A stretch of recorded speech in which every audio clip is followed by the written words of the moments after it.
Everybody ready, set, go. Rev it up and let's roll. There's a party in the fast lane. Got my hands on the wheel and I'm flying. Heartbeat loud as the thunder rolls. Riding in on the stampede of lightning.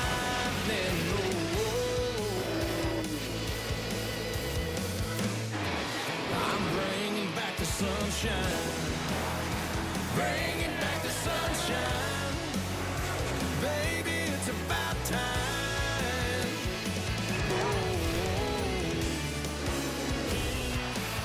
bring it back.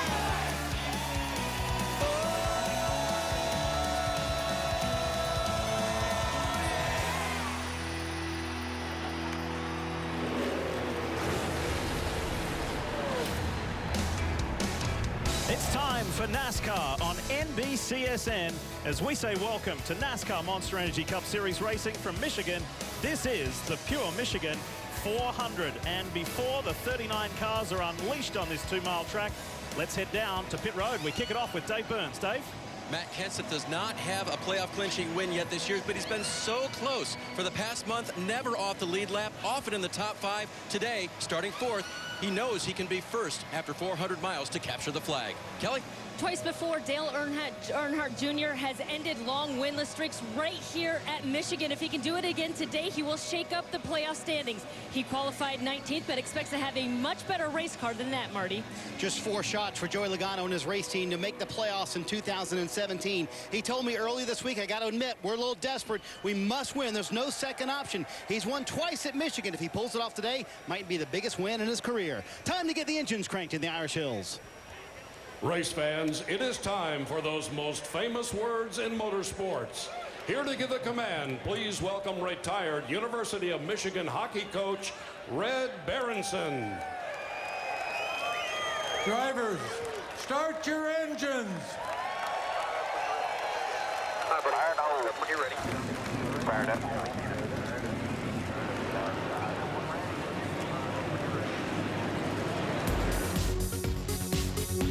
We will be focusing on the drivers on the playoff bubble. For some, they have some semblance of comfort. For others, are on the outside looking in. Today could be a game changer.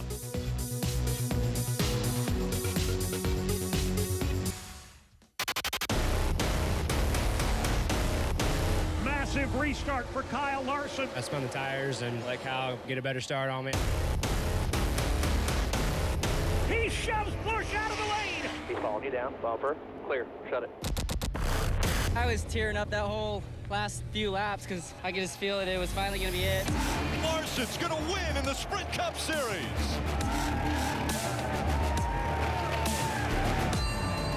Back-to-back wins at Michigan. Burn that to the ground.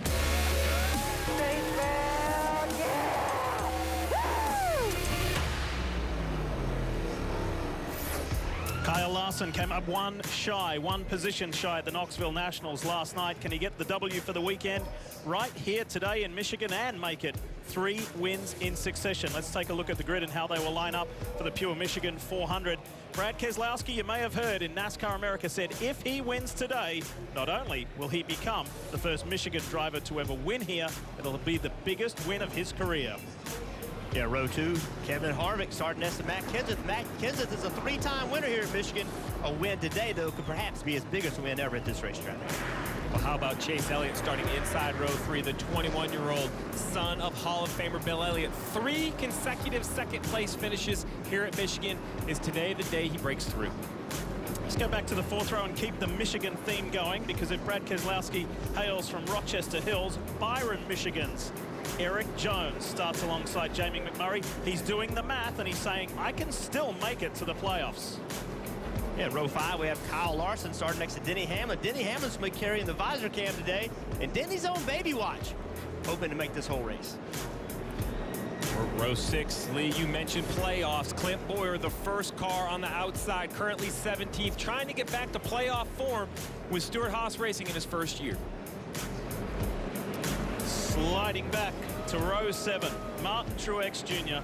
The story just keeps getting better with those 34 playoff points. He just keeps racking up the numbers. It's looking good heading towards the playoffs. And directly behind them in row 8, Kurt Busch and Daniel Suarez. Daniel Suarez is one of the hottest drivers lately, but he's going to have a win to make the playoffs. Well, you mentioned drivers on a hot streak. Danica Patrick starting in 18th. This is currently the hottest streak of her career, consistently running inside the top 15. At driver introductions, the public address announcer said, making his final full-time Cup appearance here at Michigan International, there was a hearty round of applause for Dale Earnhardt Jr. All right, it's time for Jeff Burton to dial up and welcome in and have a chat with the driver of the 24, Chase Elliott, who's come up shy here a few times, Jeff, hasn't he? Chase, it's Jeff Burton up at the NBCSN booth. You with us? Yeah, buddy, go ahead. Well, Bud, you and your team are in a tight battle trying to make these playoffs. I'm curious how you balance the aggressiveness of trying to win this race versus not making a mistake and hurting yourself in points. Yeah, thanks for reminding me. It's been a fun year, obviously, up and down. We've had some fast cars, though, and just got to kind of take it a week at a time. I feel like for us, we got a solid Napa Chevy so far this weekend, and just need to do our job today and try to let the rest take care of itself. Well, Chase, I know you've come really close to winning races here. Do you feel like this is one of your best racetracks, and do you think you have a solid chance today? I think we have a good shot every weekend, or I'd stay home. So, yeah, I think we got a good shot today if we all do our job like we know how to do them. Well, thank you and your team so much for spending some time with us. Good luck. Thank you. I like that answer, Lee. Yeah. He didn't think he had a chance to win. He would just stay home. I like the confidence. That's what you're looking for out of your race car driver. We're going to ride along with Chase. Jeff, you just talked to him. Well, he'll be carrying the Chevrolet onboard camera all day. Yeah, we mentioned a little bit ago, Denny Hamlin's on baby watch. We're going to be riding along with Denny with the Toyota cam. And we got the lucky helmet cam. What a great shot this is going to be all day. 21 of Ryan Blaney will have the Ford Performance onboard cam. Got that win back in Pocono, looking for his second. The Fords have looked strong all weekend long. And we have the Coca-Cola cam riding along with Daniel Suarez. I said it earlier, Daniel Suarez is one of the hottest drivers. It's going to be interesting to watch him navigate this fast 2-mile racetrack. We saw some pretty amazing aerial shots last weekend in Watkins Glen. That theme continues here as well, and the aerial coverage provided by our partners at Smithfield Foods, which we will be relying on, especially on restarts, to give us that great overhead view. Steve, time for the race breakdown. Let's take a look at some important numbers. Well, you guys have mentioned a 2-mile oval, 200 laps, 400 miles today here at Michigan. And those 400 miles, they'll be breaking down into 3 stages, Jeff. Stage 1 and 2 are both 60 laps. The final stage, 80 laps. They could go just over 45 laps on fuel. And as always, pit road is closed with 2 laps to go at the end of stages 1 and 2. And then speed, speed, speed. The fastest track in all of NASCAR, not just fast, but treacherous, Lee. Already have seen multiple practice accidents. Time now to take a look at our Ram Guts and Glory. Well, Lee, I think it all starts with the guts to make the restart that you need to have. You see right here, Chase Elliott so close to winning, just could not get the restarts that he needed to get. The entire front row out of control, though. If you're going to win this race, you're going to have great late race restarts. And they're so hard to practice. You just have to learn as the race goes. And Kyle Larson right here, he shows him a bit of a lesson. This side draft right down on his side. Pull away from him and watch this 42 power by going into turn 1. And we're going to hear it all day. And we're going to start at as soon as they drop the green flag. We've heard every driver talk about they want to be in the outside lane lead. This is so big at this racetrack, and it's going to start as soon as the green flag drops, trying to position yourself to pick up spots rather than lose spots at the start. At the race just 8 weeks ago, there was such a dramatic difference between that inside and outside lane. We will see it many times today.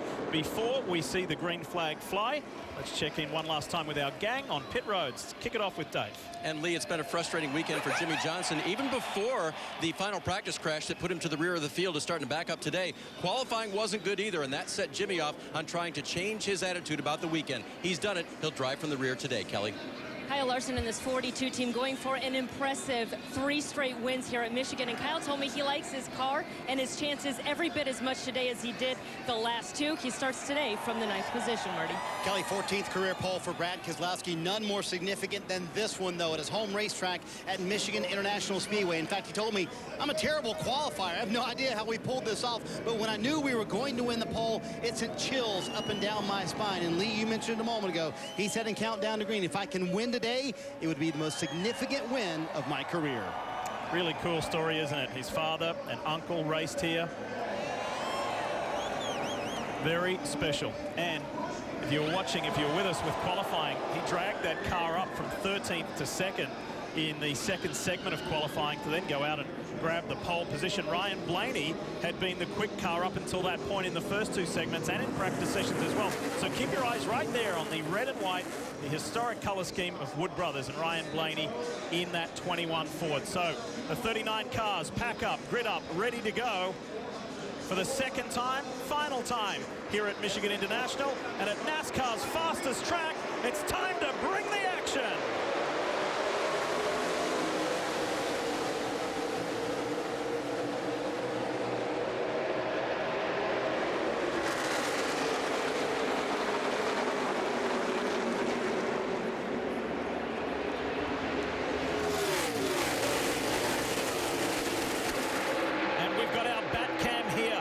At Michigan International as door-to-door goes Kevin Harvick, Joey Logano, the pole man. Brad Keselowski has taken off. Kevin Harvick making that bottom lane work to get 2nd. That's something we did not see here in the spring. How about Ryan Blaney in that red and white 21? As you mentioned, keep an eye on him, Lee. Well, he was on the outside 3 wide on the first set of corners, inside 3 wide here.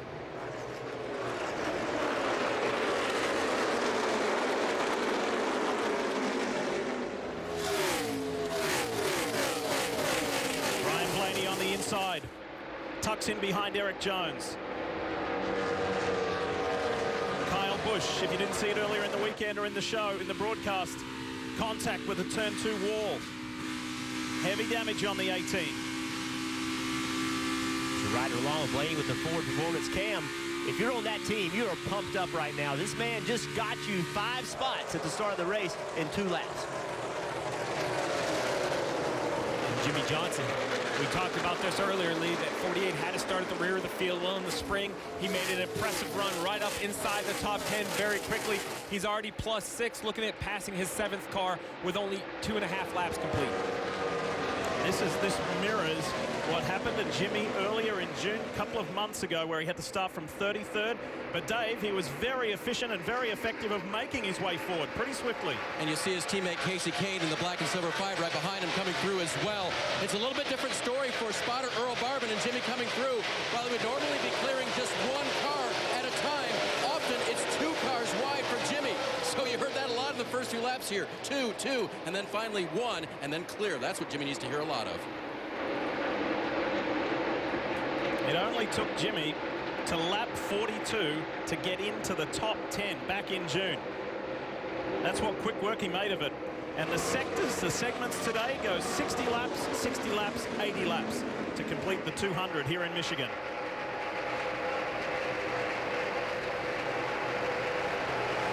We're going to talk some about that yellow and red 88. You see him at the bottom of the screen trying to make a pass on the 42 of Kyle Larson. We talk about that playoff picture. Well, the 88 is a long ways out, not even in the top 20, but a win still does what he needs, still gets him in the playoffs. Remember, he's already had 2 big career wins here, Lee. And had speed in practice to get that win. He had a top 5 car, and in talking to him this morning, he felt very good about his car. He said he thought he needed a little bit of speed, but felt like they were really close to having that winning speed. Starting to work on the inside of the current Sunoco Rookie of the Year standings top man, Daniel Suarez in the 19. See Kyle Larson side drafted Daniel Suarez, and then he just turned left to get as far away from him as he possibly could to keep that side draft from working against him. You try to slow that car down on the outside, then turn left and get away from him. Here's the struggle to try to complete the pass. The 88 is going to do it. That's very nicely done. That bottom lane, Lee, when you see a car go in and go all the way to the white line, surprisingly, that bottom 10 or 15 feet of racetrack has less banking. which normally means less grip. So as we ride on board here with Daniel Swerves, you see Dale Jr. runs above that first paving seam, maybe 20 feet off the bottom of the racetrack. 18 degrees in the corners here at Michigan International. And Kyle Larson working on yet another one as he continues his search forward. He gets by the 41 of Kurt Busch. Meanwhile, a little further up ahead, Denny Hamlin, Martin Truex Jr. This is 9th and 10th.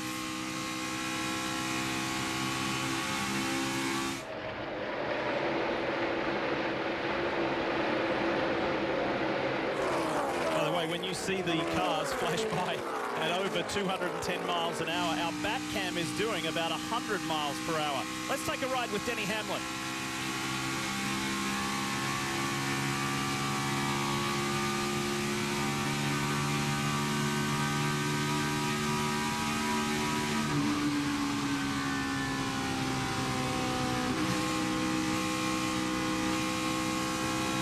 Ernie on and off of the throttle.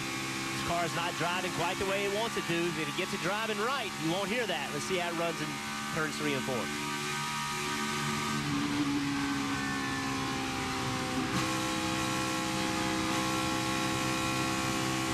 little better in turns 3 and 4, but still some part throttle. 210 miles an hour. Lee, over a football field a second. It's incredible. And you can see Martin Truex Jr. in front of him, just driving away just a little bit. It doesn't take a lot of speed. So if you're watching right here, if you're Denny Hamlin, what you're looking at is, where is he beating me? Is it corner entry? Is it the middle of the corner? Is it the exit of the corner? When you have that car that distance from you, you can really gauge where you need to get speed. You can feel it also, but also being able to see your competition, you can use that to your advantage. Dave. And Jeff, the confidence right now for Denny is lost on entry. He rated his crew 2 laps ago saying, I've got a vibration on entry. And I'm not sure what that would be if it's only when he gets down into the corner and gets the nose of that car down into the track. Well, yeah, the speeds are so high, Jeff, that sometimes you can have a vibration from aerodynamics, as odd as that may sound. But it's kind of like the buffering. You know, when you get behind a tractor trailer on the interstate or only open one window in your car, how you can feel it with your ears and with your head, that's what can happen. Imagine that at 200 miles an hour. And why is there always a vibration at the fastest part of the racetrack? It always works like that.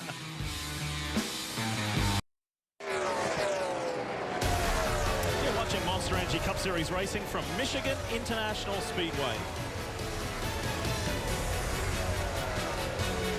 And a reminder about NASCAR Drive is NASCAR.com's live race day companion, now available on your mobile device. Select your favorite camera angle or driver with in-car video. You can even watch multiple angles at once. Never miss a lap. NASCAR Drive. Visit NASCAR.com/drive from your PC, tablet, or mobile device. High 70-degree day here. It's the warmest day of the weekend as you see Toyota on Toyota. Martin Truex Jr. on the inside of the 18 of Kyle Busch. It's a Ford 1-2-3 at the front at the moment with Keselowski, Harvick, and Logano. Lead Toyota is Matt Kenseth in 5th spot. 45 laps remaining in this opening segment. These two always seem to find a way to be together on the racetrack. I mean, Martin Truex Jr., Kyle Busch, they are always racing each other. Kevin Harvick has found a way to gain a little ground on race leader Brad Keselowski in the 2. It was stable, Steve, at about a second or so. 1.1 seconds for the majority of the laps turned so far. It's now down to just 0.2 of a second. Yeah, it just seems that Kevin Harvick is working through traffic a little easier than the 2 of Brad Keselowski. While I think both cars are pretty equal when they run the preferred lane, like they did right there in turns 1 and 2. When Brad is forced to go to the bottom of the racetrack, he really gives up time to the 4. Clear to see Kevin Harvick is catching that 2 car. Brad Keselowski said his car is a little bit too free. And one of the advantages of being out front, especially at a place like in Michigan, clean air, but one of the disadvantages is sometimes you get a little debris on your grill. They have a little bit of debris on the front of that 2 car. Nothing too concerning right now. Brad said temperatures are fine, but they're certainly keeping an eye on it. Meanwhile, Harvick certainly closing in and reeling him in. Very happy with that 4 car.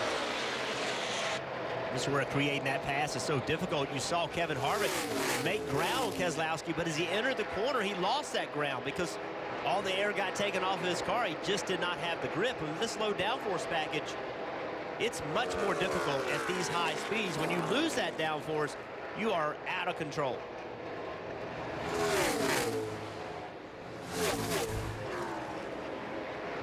Harvick is the 2010 winner here at Michigan International Speedway and has had amazing amazing consistency over recent years, finishing in the top 5.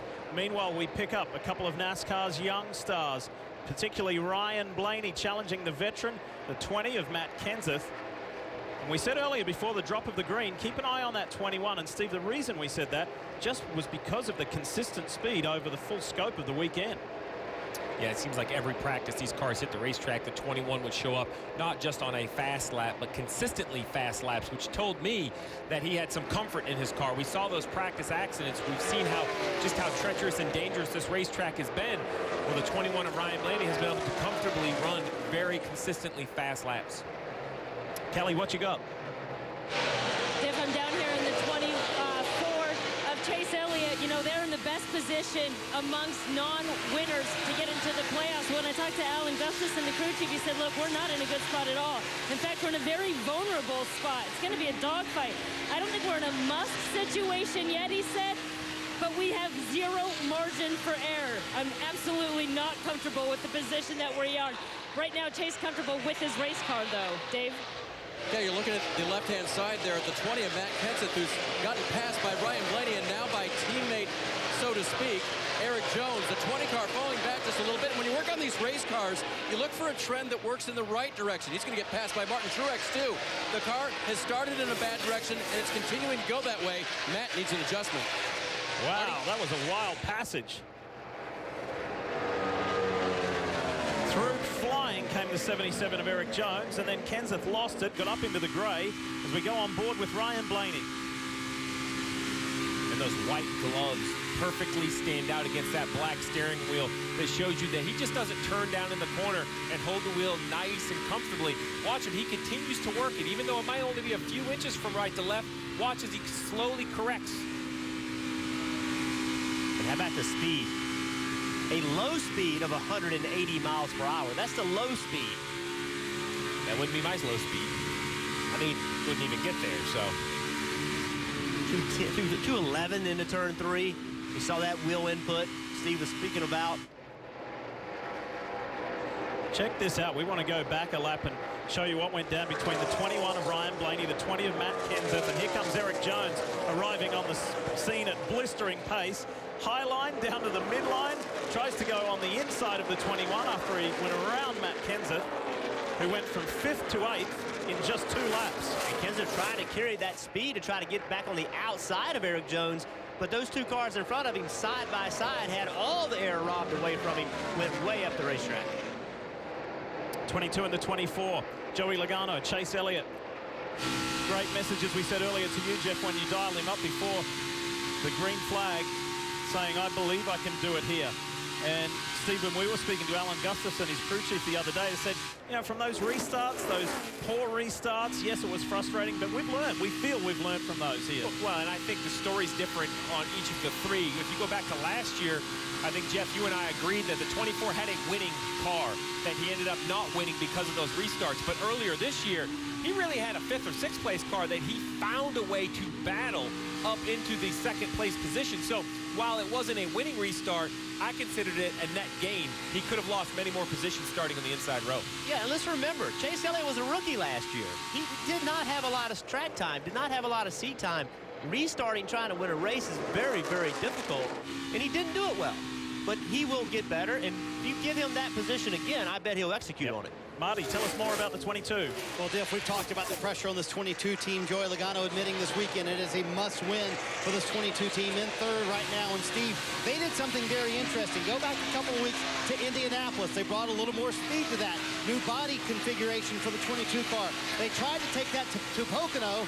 It didn't work. So Todd Gordon went all the way back to May. He said, when was the last time we were good at a high downforce racetrack? That's what I want to go back to. He did that. They brought that package here to Michigan this weekend, and obviously it's worked. It's speed, it's execution, which they've lacked both of those in the last several weeks. But Steve, sometimes you got to go backwards in your notes to go forward, don't you? Well, yeah, but that's never a good feeling because your competitors perhaps are not going backwards. You know, as other teams make gains throughout the year, you have to try to keep up over the course of the summer. Yeah, we just saw Chris Buescher drive in the corner, drove into turn 3, and it almost came around on him. He had to chase it way up the racetrack. He drives on the pit road as if he has a tire down.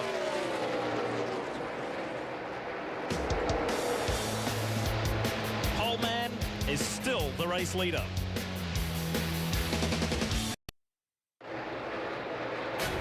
Quick reminder that you can catch all the action of NASCAR on NBC with the NBC Sports app. Get closer with alternate camera angles, driver stats, and track information. Looking at the battle for the lead here, Brad Keselowski still holding the 4 of Kevin Harvick off. Let's check in with Marty Snyder. And Jeff, a moment ago we mentioned that debris that was on the front of the 2 car. They were a little concerned about that. Listen to the radio conversation. Over, let me know. All right, we need to start thinking about getting it off. It keeps climbing. That's too much here. I'll get Harvick here and let him know what you're going to do, if that's what you're going to do. And there was a debate about whether or not they would give up the lead, and he would use Kevin Harvick as a way to get that debris off the front of the grill. But instead, Brad Keselowski used a lab car to get that debris off. Didn't have to give up the lead, and now that debris is gone, Lee.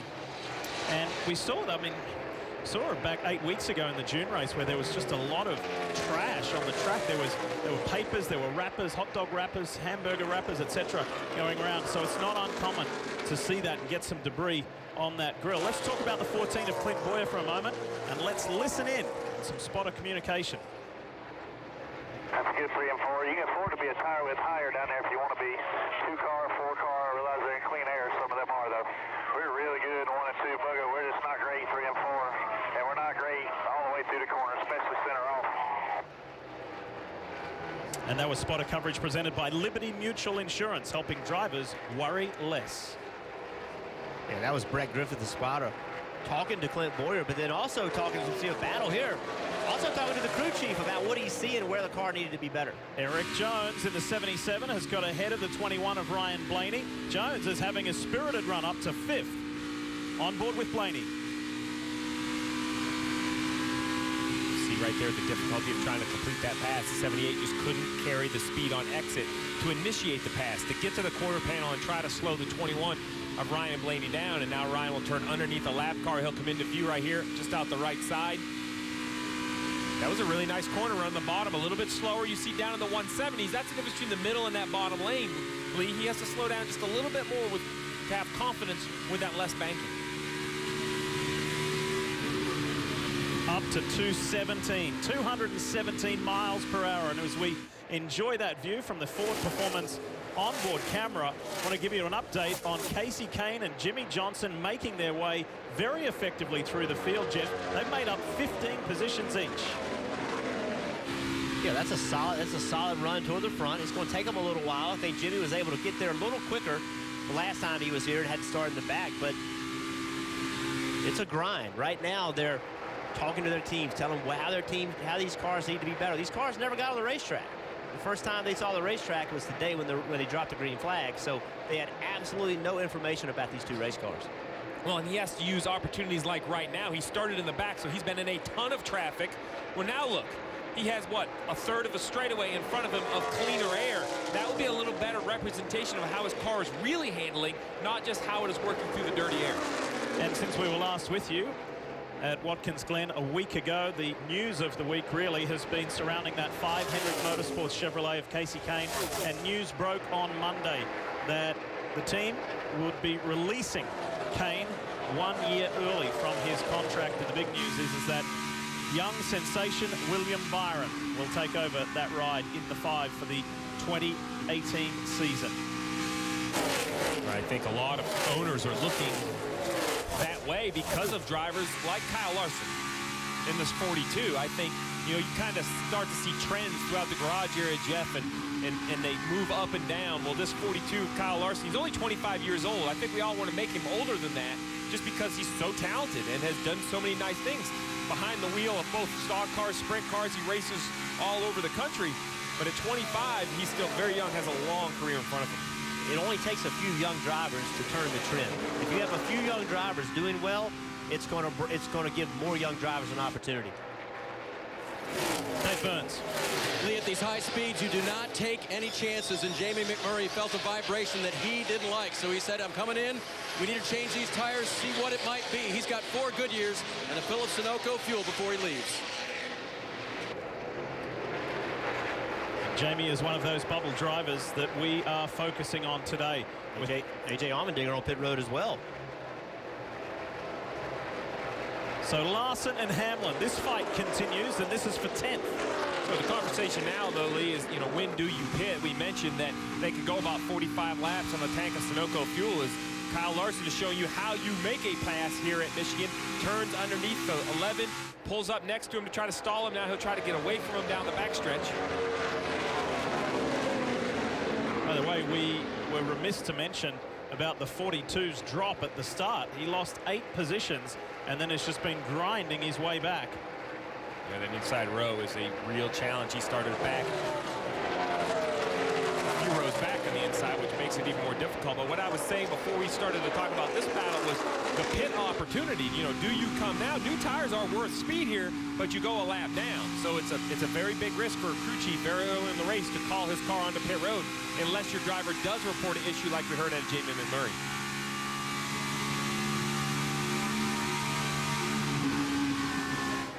Helmet cam there with Denny Hamlin. So Kyle Busch in the 18, the 21 of Ryan Blaney. This is 7th and 8th. You're not missing anything up front. Keselowski is still keeping Kevin Harvick at bay by about 3/4 of a second. Kelly. And now you see Chase Elliott bringing his car to pit road. He said as he got behind the 22 of Joey Logano, his car was really unstable. But then there in the closing laps before he came to pit road, said it was just getting really, really tight. Alan Gustafson thinks that the sticker tires, 4 Goodyear tires, are going to help that condition. And Chase Elliott is on his way. Meanwhile, you see here, this is the 43 of Eric Almirola. Remember, he did not race the spring race as he recovered from his back injury. Instead, it was Bubba Wallace behind the wheel. Unfortunately, those notes that Bubba helped create didn't really suit Eric. They weren't really able to use them, so they kind of had to start from scratch today, trying to make the most of their day. Another 4-tire stop. And here comes the 22 of Joey Logano, the 21 of Ryan Blaney. Action on pit road now. Ryan Blaney coming into a stall here, Diff, with a nice top 5 run so far. Right in front of him, his corporate teammate Joey Logano. For Ryan Blaney, said it fired off really good, but it was all over the corner at the end of the run. A little too tight for Ryan Blaney. For Joey Logano, he was very happy. Balanced fairly neutral. 4 Goodyear tires for both of these cars. And back out on pit road. A little bit of a drag race there at the end of pit road. Kevin Harvick coming down pit road. Talk about a car that's been neutral. Harvick said absolutely 0 on the radio. They're going to make a very slight air pressure adjustment for Kevin Harvick. That's it. 4 fresh Goodyear tires and Sunoco fuel. The stage will go for 18 more laps, so we see a lot more green flag stops coming in this next lap as well. Also, Martin Truex Jr. coming down pit road. He said, my bad, guys, in the last couple laps. I messed up traffic. I did not do a very good job. He said his car, not bad, but a little bit too tight towards the end of that run. All these cars, 4 fresh Goodyear tires and Sunoco fuel. And the race leader is in. Here comes Keselowski.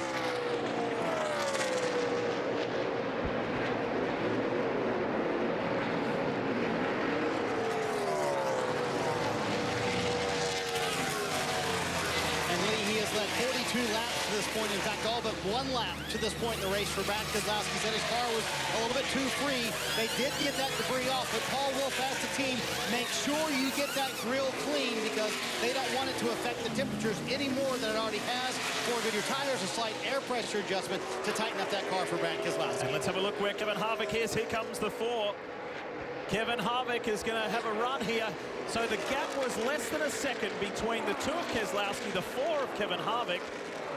And let's see how this is going to shake out. And that run down on the apron, exiting pit road, is tight. It's tough to get out of there. It's very tight, that apron on the bottom of 1 and 2. It's flat. There's no grip whatsoever, but you have to carry a ton of speed through there. Dave. Denny Hamlin leaves pit road. His car was a little bit loose, but only on entry. They made an air pressure adjustment for that. Austin Dillon in the 3 is on pit road as well. He now leaves. He said it's driving well. We just don't have the speed. By the way, Keselowski was able to get out ahead of Kevin Harvick. So the 2 team did a nice job servicing Keselowski. And I can tell you also, we saw a pretty heightened race off pit road between Joey Logano and Ryan Blaney, and it looked like Blaney may have had the better of the 22. Not the case. Joey was able to beat him off pit road.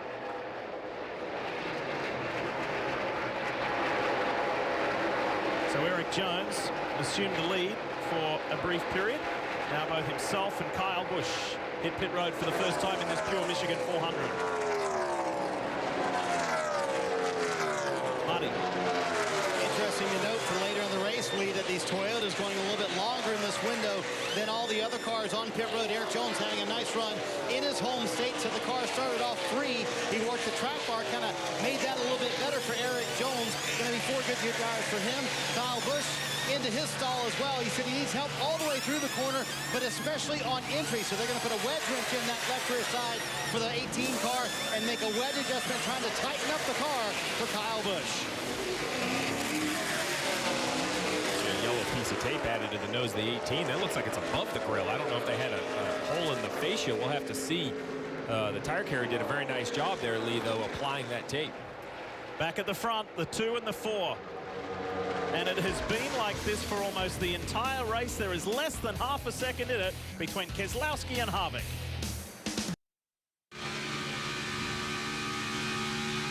Even though this is race 23 of the season, it's not too late to join a NASCAR fantasy team this season, and it's easy to get started. Just pick 5 drivers and sign up to start earning points today. Compete against friends, family, or join a public lead, and great prizes are still available. Visit NASCAR.com/fantasy to get started now. You're watching NASCAR on NBCSN, and this is race leader Brad Keselowski. He won the pole position here earlier this weekend. As we head to pit road, here's Marty. And guys, we talked about this being a must weekend for Joey Logano and his race team. Currently 95 points out of the playoff picture. We talked about them needing speed and also needing to execute. Did something go wrong on their first stop? Take a listen. Oh, we got a small vibration here again where it kind of feels like a loose wheel. Zach, I need your helmet cam. Everything we see looks good. And you heard Todd Gordon say, I need the helmet cam. They went to that footage, reviewed it, also reviewed the overhead camera. They can play both of those back.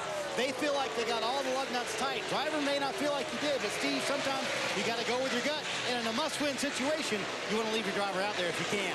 Well, you want to leave him out there, but the concern is, you also have to believe what the driver's saying. So at that time, you let him know, hey, from what we know, it looks tight, but you got to support him. Say, hey, we're here if it gets worse. We talk 215 miles an hour going into the corner. You're going to have to reassure your driver that you're going to believe whatever information he's giving you. And what makes the problem a little more difficult is that you know a caution's coming in 8 laps. Right. So the next thing is, hey, hold on for 8 laps. Try to hold on for 8 laps. And, that's what Joey Logano will do everything in his power to do, is see Matt Kenseth to tighten that up.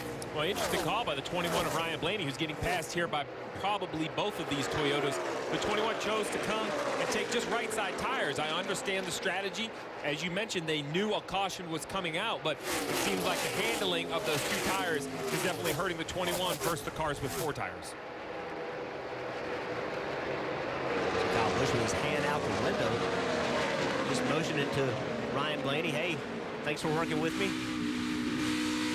Keselowski, Harvick. Wow, Chase Elliott. That's Michigan. That's Michigan right there. Everything's great. You have grip. You're in the throttle, and all of a sudden the back end rolls around. Marty.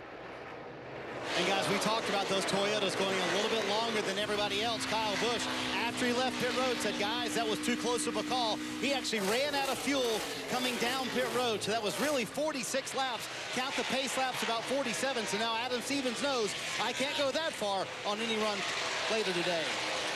Well, that was the 18 who had the issue with the fuel coming to pit road. Well, we kind of snuck a peek from the 11, and Denny Hamlin's helmet cam coming to pit road.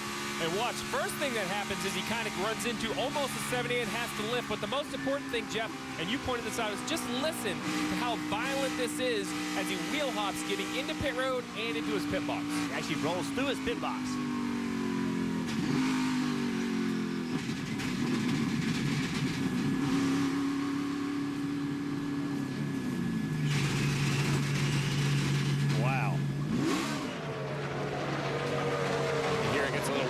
Gets a little service, another one out, but you could just hear not only the engine, but the ratchet and the violence through the driveline as he tried to get slowed down. Quick recovery, though, to put it in reverse and get it back in the box, because remember, if that team would have started working on that race car before it got back in the box, it would have been a penalty. Kyle Larson, look down bottom right. Kyle Larson in the 42 on the inside of Ryan Blaney. This is for 9th position. As Blaney goes high, Denny Hamlin down on the low side there. And somebody we haven't mentioned in a while is the man at the top of this playoff point scenario, the 78 of Martin Truex Jr. He runs 4th and has made up 9 positions from where he started today's Pure Michigan 400. He's just looming in the background. He's about 4 seconds behind race leader Brad Keselowski. The 77 and the 22. Eric Jones, Joey Logano, and Jones goes ahead for 5th with 3 laps to go until the end of segment 1. Guys, we talk playoffs. We talk Logano, McMurray, Kenseth. We haven't said much about Eric Jones, but up into the 5th position. A win, and he's in. A win by the 77 will continue to squeeze those positions heading to Richmond. And you have to wonder if Joey Logano, we heard that report about that vibration. You have to wonder if it's starting to get worse. Not only, Steve, is it worrisome for a driver, but a vibration big enough makes the car not drive well. It won't turn as well if the right front's vibrating. And guys, Joey just said on the radio, what in the heck did we do to this car on that last stop? Everyone is taken off. I can't keep up with him. And Todd Gordon simply said, all we did was 4 tires. That's it. But sometimes, that can be enough of an adjustment to make the car not handle the way it did the run before. Well, you heard the report from pit road about the 24 and Alan Gustafson. He thought that the newer tires were going to make it turn. Remember, all these cars started on their qualifiers. Now they've put in brand new sticker tires that have never been on the racetrack. That will change the handling dramatically. Keep in mind, we're talking about a car that was quick enough, good enough to start on the front row. Final lap in the first stage here at Michigan International Speedway. Brad Keselowski, is he headed for his 4th stage victory of this 2017 season? Looks pretty good at the moment. He's got enough distance over Kevin Harvick down the back stretch.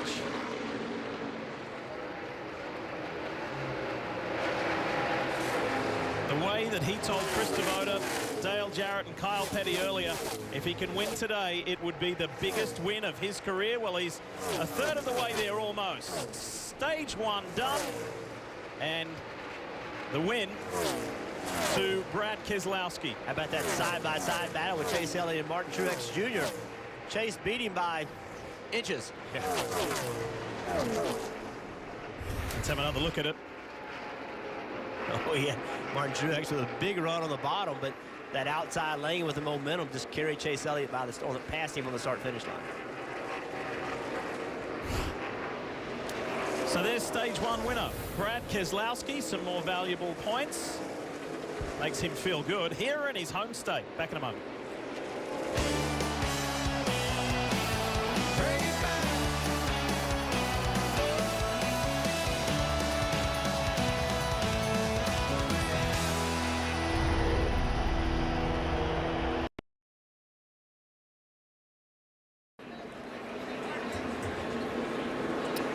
Welcome back. Stage 1 complete. Let's check in with Marty. In a strange twist of events here, Kyle Busch came down pit road when pit road was closed, Lee. The team doesn't know why he came down pit road. He just said, I will be back to top it off, and obviously we'll have to start at the back. So he pitted when it was closed, and everybody in front of him did stay out. So an interesting move there for the 18.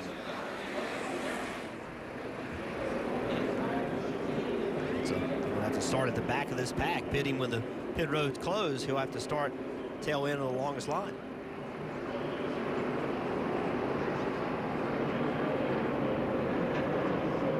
So, as pit road gets extra busy, we join Kelly Stavis. Kel.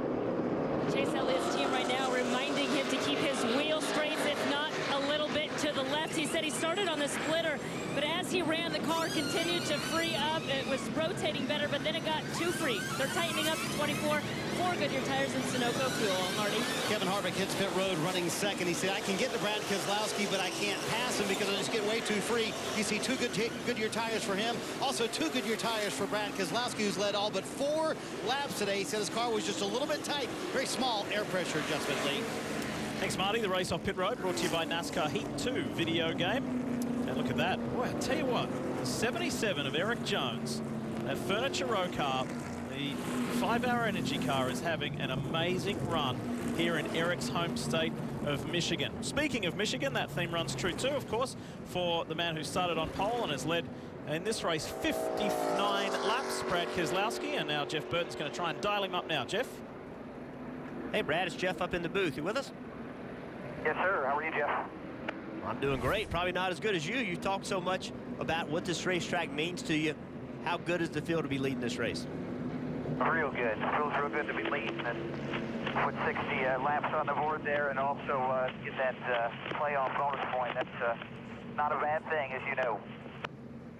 Yeah, every point's going to matter getting down to Homestead, but what has been your biggest challenge so far? You've heard you fighting a little bit of tight. Is that all you're having? Yeah, for a little bit of everything. Honestly, the biggest challenge was debris. I got a pretty big piece early in the race that was really concerning, and hopefully I didn't hurt anything there. So that's probably my biggest concern. Well, Brad, I hope all that works out, and we'll be watching. Talk to you soon. Thank you. Take care. Thanks, guys.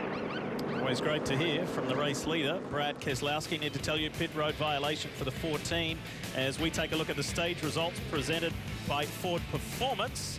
There they are. Some extra points for those 10 and one playoff point for Brad Keselowski. Aerial coverage here in Michigan provided by our partners at Smithfield Foods. We say thank you very much. Time to join Rutledge Wood. Hey, Rut, who you got with you? You know, Lee, the Kids Drive NASCAR program started in Pocono, then Watkins Glen, and now it's here in Michigan, and it has brought us a real treat. This is Andrew Curlin, a fan that I met years ago, has been working really hard with NASCAR Acceleration. He's been here all weekend. You've been helping us out, being part of the broadcast, live TV. What do you think so far? Are you kidding me? This is a dream come true, and I told my friends that I was going to be on NBC. They didn't even believe me. But I'll tell you, it's not as easy as you think back at home, because there are a lot of people talking in your ear, a lot of stuff going on, but it's how could you not like this? I'm Right? on NBC, right? It's been a huge summer for you. He made the JV soccer team in his school. You got your license a week ago, right? A week ago, and, you know, when I drive on the freeway, I go like 65 miles an hour when I can, you know, the speed limit. But when we're talking Michigan here, you're going 218 miles an hour upward speed, so it's insane. Jeff, what kind of speeds can you see in that car, and how crazy is it? Well, right now it's really crazy on these restarts. We're going to see the bottom lane wasn't that bad at the initial start of the race. Let's see how it is now. Good launch out of the Geico restart zone, and Brad Keselowski takes the 2. Team Penske Ford to the front.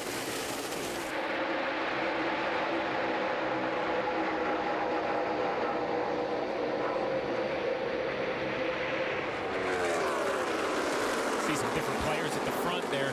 Lee, well, the 19 of Daniel Suarez chose not to pit under that yellow. That's how he got the track position up to the lead. So he has the oldest tires. Brad Keselowski has fresh right side tires. By the way, we were praising the Furniture Row 77 of Eric Jones. Eric did not take any tires, fuel only on that last stop for the 77.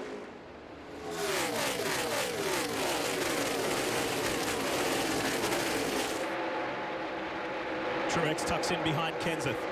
Denny Hamlin's on his own there on the low line alongside Kyle Larson. Remember Kyle's story here. He's going for 3 in a row.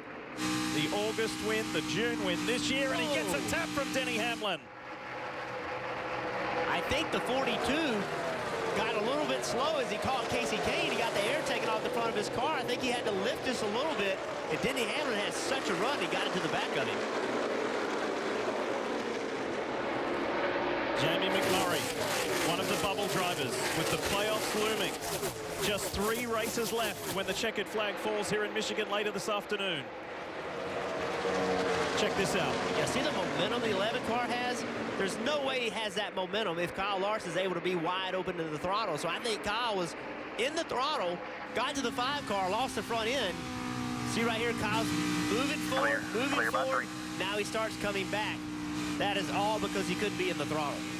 Denny just didn't anticipate him not being in the throttle, but with the 5 car on the outside, just a little bit on the outside of him, it just took all the air off the front of his car. The car wouldn't turn anymore.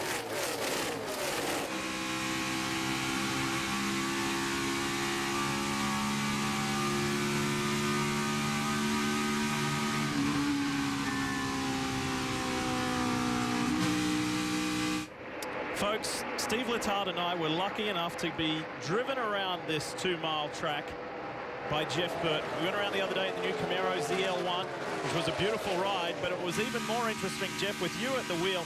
And you pointed something out which it may be easy to overlook is, yep, the front stretch and the back stretch long enough, but it was fascinating how long they are in these turns. It just goes on forever.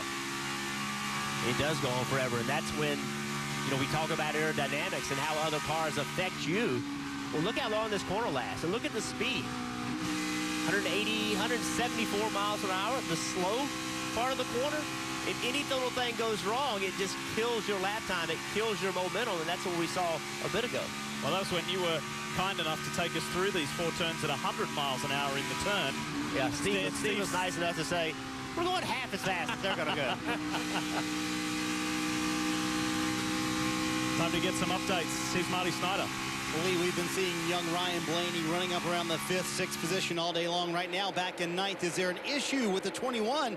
Take a listen on the radio. Do you feel like the engine is blowing up, Ryan, or do you feel like it lost power? And I got on the gas off the corner, and it was too garlic, so it just changed pitch a lot there towards the second half of that first run. Yeah, it's going. There's not much we can do about it, so we'll just keep racing here. Certainly something we're going to keep our eye on. Jeremy Bolins, you heard him say they're going to leave him out, see if that 21 does indeed have an issue. Meanwhile, we saw Kyle Busch pit earlier when pit road was closed. Tony Hirschman, the spotter, said, you know what, that was my bad. I didn't communicate that to you. I was trying to turn over to NASCAR, and I didn't tell you pit road was closed. Kyle Busch restarted back in the 28th spot, already up to 25th, Lee. The 20 of Matt Kenseth down on the low side there, comes back up in front of the 3 of Austin Dillon. Tell you what, I'm keen to watch this 78 late in the run, guys. We have another long green flag run. Martin Truex Jr. was just eating time on the front of the pack and just catching them impressively quickly. And I think it's worth pointing out the car right behind the 78 of Martin Truex Jr. That 3 of Austin Dillon, RCR, while they did get a couple wins early this year, one with the 3 of Austin Dillon on fuel mileage, and the 31 of Ryan Newman out there in Phoenix with some really well-done pit strategy.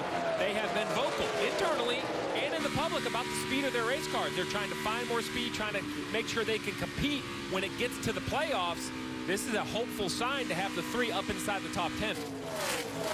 Hey, Steve, the team told me that one of the reasons is because they brought a new generation car here for the weekend. They also tried that at Charlotte and did not have the success. It didn't work out well at all, but this weekend they gained about half the speed back they feel like they need to compete for a championship. I couldn't quite hear when Ryan Blaney was giving the feedback on the radio when he said, when you get off the corners and you get back on the gas, and that's the next part I could not. Yeah, it sounded to me like he thought the motor was flat, meaning it didn't pull off the corner, and then he said it kept changing tone, which as a race car driver, Jeff, sometimes it can be in the exhaust, but if you have an issue under the hood internally, it'll actually change pitch or tone. You can actually hear it. That's exactly right. Did you hear that, Lee? He said I was right. That doesn't happen very often. Whoa, mark that down. Make a note. Mark that down. The 33-year-old from Rochester Hills, Michigan, Brad Keselowski, has been dominating this race. He's led 68 laps thus far.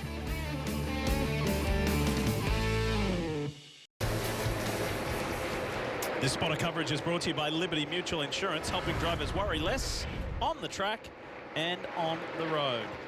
Great view from above for all of the spotters for the 39 cars competing here today in the Pure Michigan 400. Look at Daniel Suarez in the 19 for Joe Gibbs Racing. Got his first NASCAR Xfinity Series win here at Michigan last year. And he's hung in there with the leader. Yeah, let me applaud Scott Graves being creative. I didn't think anyone would have enough creativity to stay out at that stage win. To be honest, I thought the old tires would really hurt Daniel Suarez, but he pitted much like everyone did under green in stage 1, stayed out, and from the 15th position moved all the way up to the lead. He's only fallen back to second, so while we expect him on pit road here in just a few more laps, he'll be set up fine to make it all the way to the end of stage 2. So very creative pit work. Larson and Blaney. Going to be saying that for quite a few years to come, aren't we? Wow. See Larson move up the racetrack, got free underneath Blaney, washed up the racetrack. Lucky didn't get inside of him. If I was a spotter for one of these cars, I'd have to have some other different color. White and red, they could look very much alike. The teammates here alongside. Same thing happened to Jamie. You saw Jamie drove in the corner underneath Kyle Larson, and the car just wouldn't stick. Kyle understood it was going to happen, gave Jamie a lot of room, moved up the racetrack. Now they're going to do it again. Kyle Larson's going to give him the spot. This is probably a wise move. Twice, somebody's gotten loose underneath the other car in one lap. So If you're in that situation, maybe it'd be best at this point in the race to let him go. Here comes Chase Elliott. Elliott's in 12th. If you haven't heard the story about the car in the middle, the 42 of Kyle Larson raced the Knoxville Nationals last night, finished second to Donnie Schatz. And Kyle said afterwards, you know what? Finished second to the best guy in the world. That's not too bad. I can live with that. And he got back here to Michigan International Speedway 2:45 this morning. Well, Jeff, we're going to talk about traffic because of the speeds here, but that right there was a perfect example of side force, what these drivers lean on in the middle of the corner. So as we go here to our NASCAR Heat 2 wind tunnel, we could show the fans at home exactly what side force is and how it gets affected by traffic. You see the car on the inside. He's going straight. Air's going straight down the car. As the car turns like it's going in the corner, the air actually pushes on the side of the car, making side force and planting the car into the racetrack. Dumps the air on the rear spoiler, dumps the air on the side of the car, Steve, and that makes the car drive much better. Oh, yeah, it's like having a cane or a crutch. You're leaning on it, leaning against the wall, but then guess what? Our car drives up and you're outside. He reaches over and kicks that cane out from underneath you. You now have nothing to lean on, no more grip to your right side. So now that car on the outside, he picks up that grip. The car on the inside gets free, has to get out of the gas. It's awesome when you can take someone else's grip away and you can add your grip to your car. That's a great thing. So there you see it. The 21 goes by the 42, and the 42 just can't stay on the gas. Another shot right here. The 42 goes in, and he treats his teammate pretty nicely. Yes. He leaves 4 or 5 feet, but even that closely, and it affected the handling of the 1. big time. Marty, what you got? Following Eric Jones, a 21-year-old from Byron, Michigan. Population of all of 400 people. Took fuel only on that last stop, hanging in there in the 4th position. And one of the things I love about what Eric does when he comes to MIS guys, obviously his home racetrack, he stays in the house he grew up in with his mom, Carol. Drives back and forth every day, an hour and a half to and from the racetrack because he loves spending time with his mom. And obviously his dad passed away last year, so that special time with his mom is what Eric loves about driving here at Michigan. He would love to add a win here at MIS too, Dave. Marty, his teammate Denny Hamlin, it's already been mentioned that he's on baby watch this weekend. So far, no phone calls from Charlotte about girlfriend Jordan ready to deliver yet. But just in case, that young man right there, Christopher Bell, is on standby. He's 22 years old from Norman, Oklahoma, and part of the future of NASCAR. Currently running in the NASCAR Camping World Truck Series. He raced yesterday, finishing second in a thriller to Bubba Wallace right here at Michigan International Speedway. He's ready if needed, Kelly. Dave, it was a very special week for Kurt Busch and this 41 team as they were presented with their Daytona 500 championship rings. Stewart-Haas Racing was generous enough to pick up the tab for half the rings, and then Kurt Busch himself stepped in and paid for the other half for some 340-plus employees at Stewart-Haas Racing. He and Tony Gibson both saying it was such a special day. They relived the moment, Kurt retelling the stories from inside the cockpit as he brought home the Daytona 500, his first ever. And it was a touching moment, special week for sure. And our thanks to the Gasman Pigeon for letting us show off his Daytona 500 ring. And Kurt runs 14th at the moment, Kelly, as we have some action on pit road. The 88 of Dale Earnhardt Jr. is in. And Jeff, I can tell you that in spite of having a good race car in practice, Dale Earnhardt Jr. has not been happy with his car so far in this race, just calling it edgy, just way too loose, getting off the corners. That was a 4-tire stop for Dale. And you may have noticed before all of that started happening, that move that Eric Jones put on the 4 of Kevin Harvick. So Eric Jones up to 3rd. It's Keselowski, Suarez, Eric Jones. There's the 77. There's the 4 of Harvick. In the background, here comes Matt Kenseth. Martin Truex Jr. is not too far behind either. You're talking from race leader to Truex, less than 2 seconds. The top 6 are all running pretty much the same speed, depending on how they catch lap traffic. But, you know, any one of these top 6 right now, if they got track position, I think they could lead this race. They're all running very, very similar lap time. And does it shock you that when you look at the top 6, Suarez, Eric Jones, Matt Kenseth, 3 of the 6 need wins. They aren't locked in the playoffs yet. It seems like as we get closer, you never think they can go faster, Jeff, but there's always a way. There's that last few percent that some of these drivers seem to find when it's all on the line. That's amazing how when the teams need some speed, teams go to work, as we see Daniel now on pit road. And this team playing a little bit of strategy. They stayed out at the end of stage 1. Daniel's been pretty happy with this car. He says it's good by itself. himself anyway, but just gets really unpredictable once he's in traffic. At that point, the 19, he says, just all over the place. You see they're going to make a chassis adjustment and give him those 4 fresh Goodyear tires with Sunoco fuel. As good as he was running, he didn't need the 4 fresh Goodyears, but he did need that tank of Sunoco fuel. And Daniel Suarez is one of those drivers who just always seems to be there at the end. We'll see how that plays out for him here today.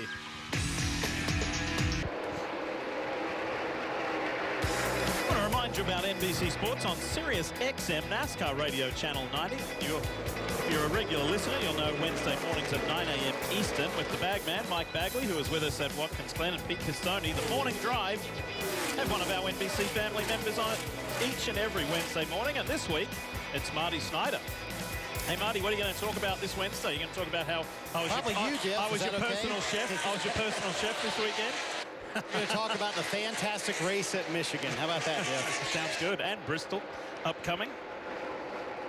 Good stuff as we welcome you back. 89 laps have been led by this driver, this car, Brad Keselowski and the Team Penske Ford. It is all going to plan here at home, but there is a long way to go. Let's eavesdrop and some spotter communication. All right, well, you found something. Your lap times are good off the rest of the field now. The 10s are good. I was a little worried on the 40s. They guys are running 10s and 10s behind you. 17 to an 04, a 06, and a 13 behind you. 1.5 behind you. And that spotter coverage presented by Liberty Mutual Insurance, helping drivers worry less. A lot of information at 215 miles an hour on quarter entry.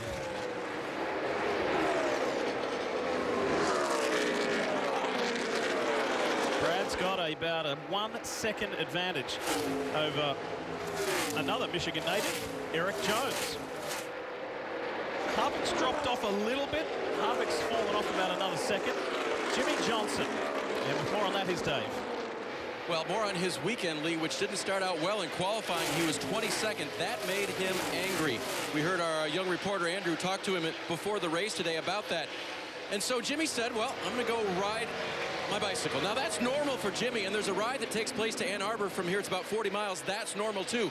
What isn't normal is that he added an extra 25 because he was so frustrated, and he invited along Steve Phelps, NASCAR Executive Vice President of Global Sales, and he brought him along, and he gave him that extra 25 miles. I talked to Steve this morning. I said, man, you okay? He said, yep, 108 miles, and it was a little tough at the end, but between Jimmy and me, we rode it out and got all of our heads clear. Wow. And that was what was driving him, the anger and the frustration. Let's see who is on the move. Brought to you by 5-Hour Energy. You can see there that Jimmy has been making solid progress, but he needed to after starting at the back. To be clear, I'd be angry if I rode 100 miles.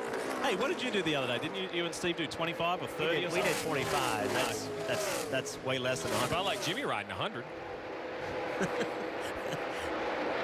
For those of you who are into cycling, there is a massive movement in this garage area. Not just the guys behind the wheel either. Crew chiefs, engineers. Cycling has really taken off within the NASCAR community. And if you can imagine, Lee, it starts out as, hey, we're just going to go for a ride. And then all these competitive people, it doesn't end up with just a ride. Well, you talk about competitive. Jimmy Johnson and Kyle Larson, two very competitive race car drivers, have had a few run-ins over the course of the year. We saw probably the most popular one, or the most well-known one, in Indianapolis, but earlier today, under the first green flag pit stops, the 42's coming in, the 48's leaving. This seems innocent enough to me. That seems like it is pretty well played. It looked like the 48 gave the 42 room, but we eavesdropped in on the radio, and it seemed like the 42 team didn't feel that that was as innocent as it looked.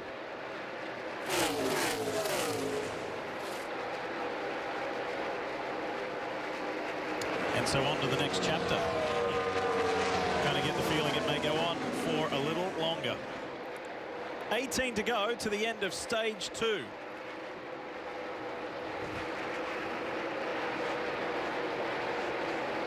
Time to step away from Michigan International Speedway, but we will go NASCAR non-stop. You won't miss a thing.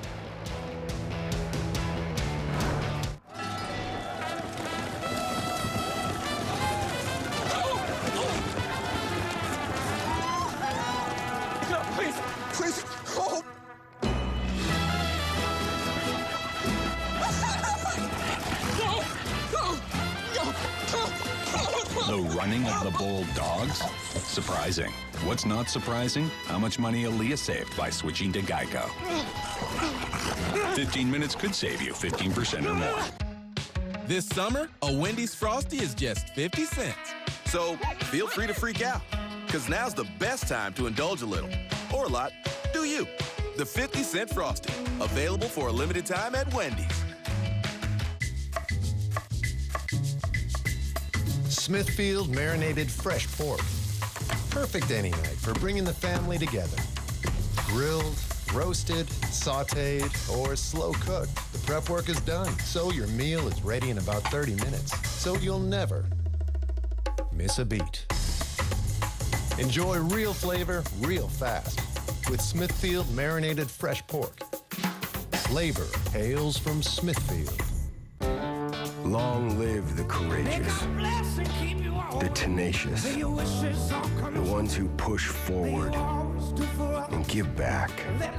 Long live the greater good, the helping hand, and long live the truck built to outlast them all. Ram, America's longest lasting pickups. Right now, get 0% APR financing for 72 months on all 2017 Ram 1500 models. This summer, a Wendy's Frosty is just 50 cents. So feel free to freak out, because now's the best time to indulge a little, or a lot. Do you. The 50-cent Frosty, available for a limited time at Wendy's.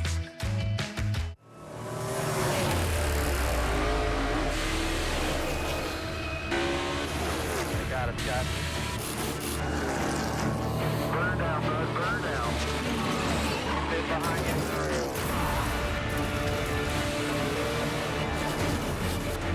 In a race that stimulates all 5 senses, you're gonna need every single one of them.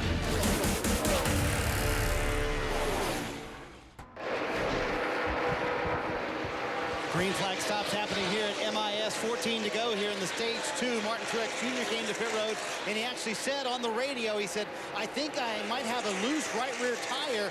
Awfully late in the run to be saying that, but when they came down pit road, took those 4 Goodyear tires off, there is a good chunk out of the right rear tire for Martin Truex Jr. and his race team. Goodyear engineers looking at it right now, and they immediately came over to look at that right rear tire for Martin Truex Jr. to see what might be wrong. We talked about the speeds of Michigan. That's one of the something that happens with these high speeds. It's very hard on tires. Dave. Jamie McMurray having a good run this afternoon. He'll get 4 Goodyear tires and a load of Sunoco fuel. And the 3 of Dawson Dillon is on pit road as well. Again, happy with the handling of his race car, but just a little bit concerned about the lack of speed compared to the front of the field.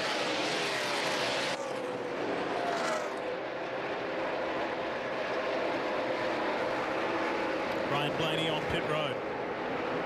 It has not been the day that Blaney had hoped for, complaining earlier that he thought he may have had engine problems. Hamlin is in as well. Dave? A little bit too loose, he has called his race car, but it's tight in the center. So big adjustments for him here in the form of air pressure and the wrench going in the window to adjust the chassis. You can see him looking ahead from the visor cam. Marty?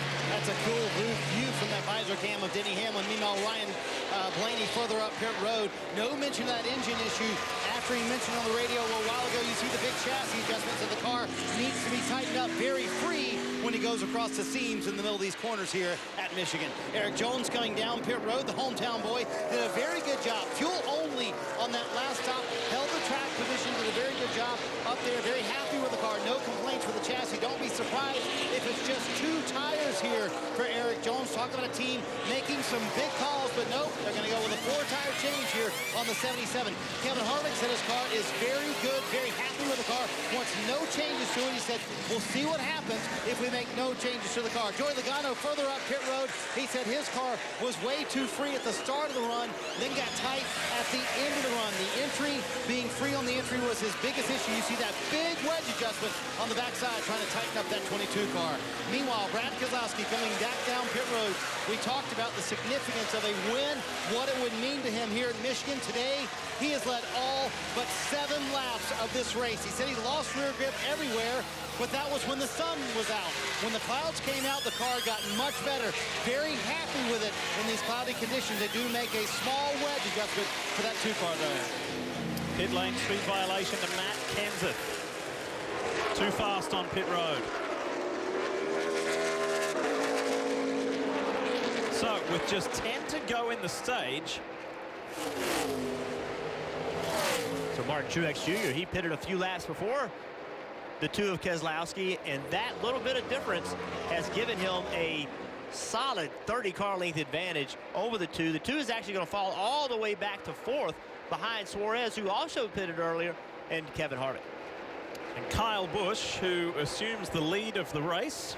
This Pure Michigan 400. Here is the 18 for Joe Gibbs Racing. 9 to go till the end of stage 2. Remember, Kyle came onto pit road when the pits were closed, had to go all the way to the back. He's worked his way all the way to the front since lap 65. There is Matt Kenseth serving that penalty for speeding on pit road. Well, those guys needing solid finishes to get himself in the playoffs. These kind of problems can put you way back in the back of the field on these restarts, Steve, and get you in trouble.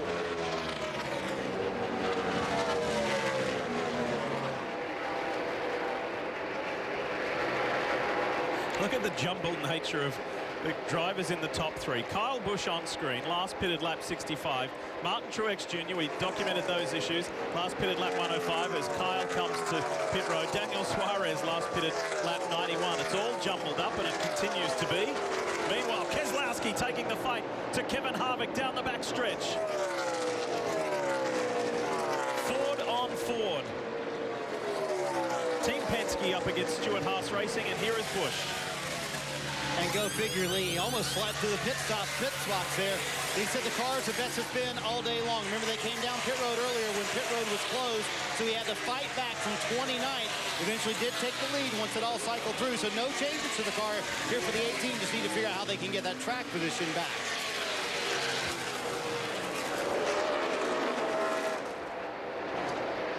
See this battle for third and fourth. We just saw Keselowski get by, but he's trying to run down Daniel Suarez, who's in second.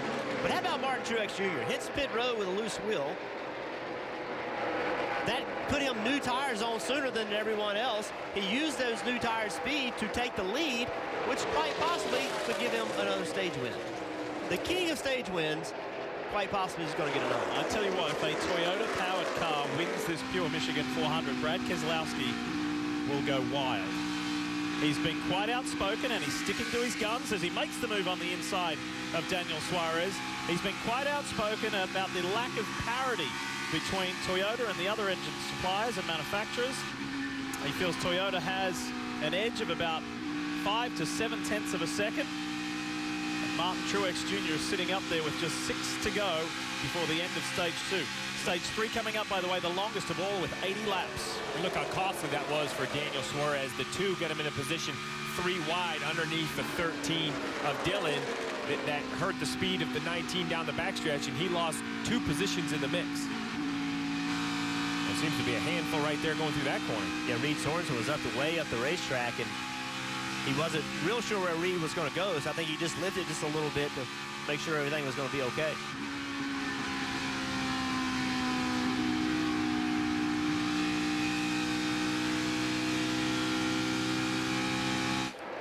Doesn't seem to have the speed that he had before these pit stops. When he stayed out, Steve, was able to run second for forever on old tires, but now he just does not seem to have that speed. Kelly. And Jeff, just a second ago, and in fact the conversation over the radio continues right now. Daniel Suarez saying, I don't know what happened to this race car. It's just all over the place right now. Loose and tight, then loose. He said it was just like in an instant, seemed to go away from him, the handling. Off, it's shut off. Everything's off. Derek Cope may bring out the caution. I don't know if he'll make it all the way back. He's being told by the spotter he can turn in and turn 3, meaning there's an access point that NASCAR tells the spotters, hey, you can turn in and turn 3 and actually go into the infield and they'll come get you. So turning in right here will make it so NASCAR may not have to throw the caution. That's a classy move by Cope. He has every right to stay on the racetrack, bring out a yellow, get pushed to pit road to try to repair it. Really classy move. He knows his day's done to get off the race course and allow these guys to continue on the green. If you know it's terminal, if you know they can't get the car back fixed, then this is the right thing to do. But any chance at all, you see that oil coming out from behind it, or water, or whatever, any chance at all that they fix it, water, oil, any liquid coming out, then you would come to pit road. But in this situation, he obviously knew it was terminal, and no sense in messing up the race for everybody else. 1.5 laps to go before the end of stage 2. Martin Truex Jr. is looking down the barrel of his 15th stage win of this season. But I will say, though, while he does have about a 1.5-second lead over the 2 of Brad Keselowski, Brad has chopped that lead by almost a second in the last 3 laps. So he has definitely got more speed there. 0.7 of a second faster for Brad Keselowski than Martin Truex Jr.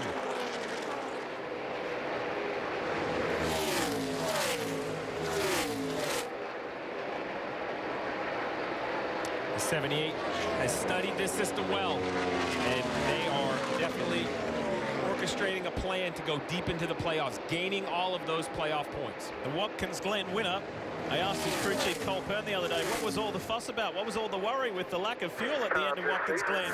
He said, yeah, surprised even us how much he had left at the end. Stage 2 goes to Martin Truex Jr. An extra playoff point, which now makes it, what, 35 playoff points? It's incredible how he just continues to rack them up. So 120 of 200 laps complete here at Michigan International Speedway. Keselowski stage 1, Truex Jr. stage 2. New York Giants visiting Dallas Cowboys. NFL season begins September 7th, only on NBC. Steve, I know you're going to reach over and tell me about your Super Bowl champion, New England Patriots. This is where the greatest 6th-round draft pick ever to be chosen played his college football right here. Tom Brady. Yes. Why is it every time into the Patriots he stands up? Oh, I know. And then he wouldn't let us talk about. I don't blame him.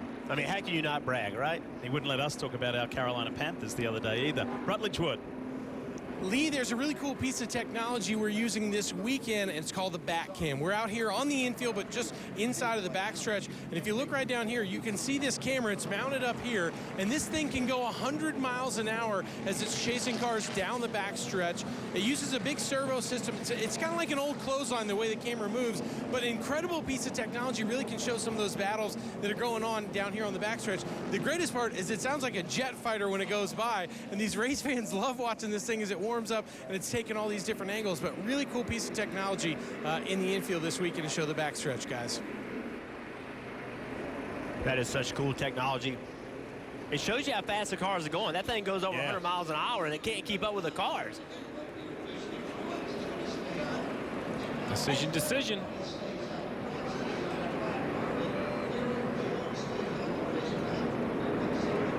Here's Dave. It was a last-minute decision, right sides for Denny Hamlin on the 11 car.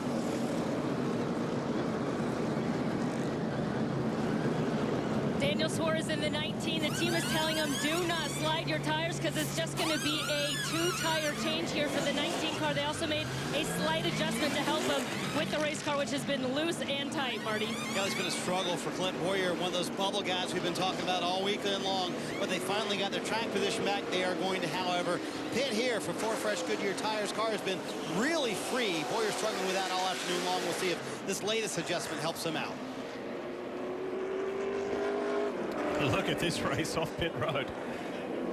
Clint Boyer, what do the closing laps, stage 3, hold for him? Hey, it's time to talk to the 21-year-old from Michigan, as we say, thanks to NASCAR Heat 2, because he's been having a really solid run here at home. Can he continue it all the way to the end of lap 200? Jeff's going to dial him up. Take it away, Jeff. Hey, Eric, it's the guys in the NBCSN booth. You got a moment to talk? Sure do. Well, man, you've run really well so far in this race. Tell me how it feels to be in this is your home racetrack. Tell me how it feels to be running this well here. I feel good. It's been one of our better races to this point. We've got a really fast car for sure, and they've done a good job of just keeping track position, staying on a good strategy, staying up here in contention. So haven't really had to chase much of the car all day long. So hopefully we can stay up here, get a good restart, race this last segment out, see what happens. Well, I don't want to jinx anybody, but it seems like the restarts have been more equal this race from the bottom lane to the top lane. Have you seen that? I don't know. I had that one there in third and settled out in fourth, so obviously the bottom wasn't terrible, but I think the top will still be the preferred groove here. I think you'll see it shine a little bit more in the restart when guys start getting more and more aggressive in the side draft and pitting people down and getting into the corner, so it should be interesting. Well, man, we're going to let you get back to work and let you focus. Have a good rest of the race, buddy. Thanks for taking time. Good forward, thank you. Connecting with Eric Jones with thanks to NASCAR Heat 2 video game. We'll see what Stage 3 has in store for him. The kid who grew up in Byron, Michigan. And sadly, his father, Dave, passed away last year. Eric has made the family name very proud.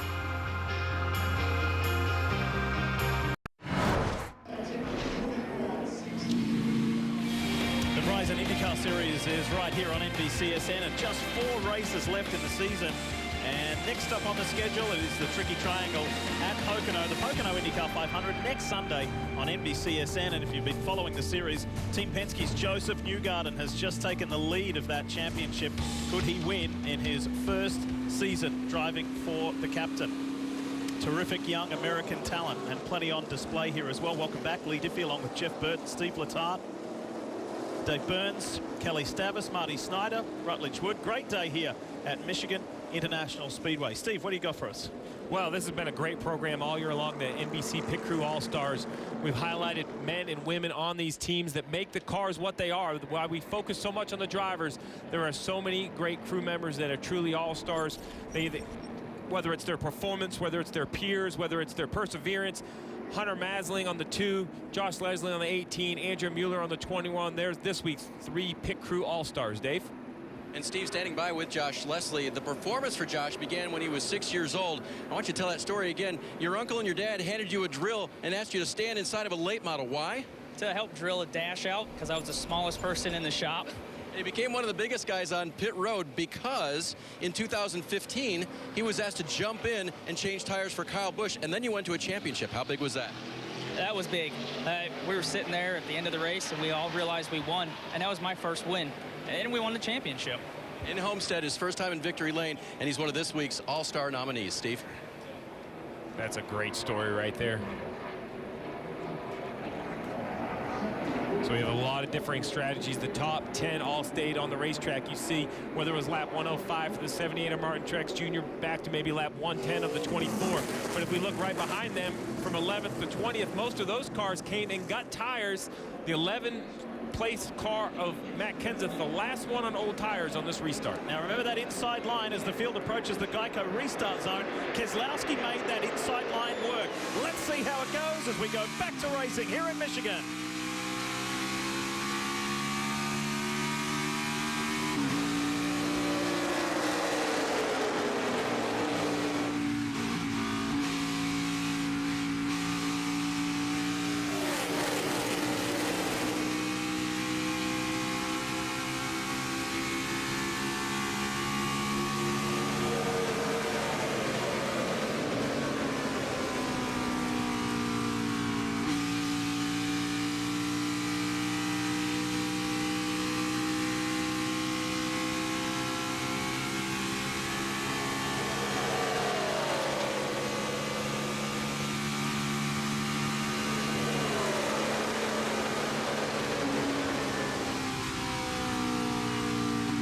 For the lead, Martin Truex down on that low line.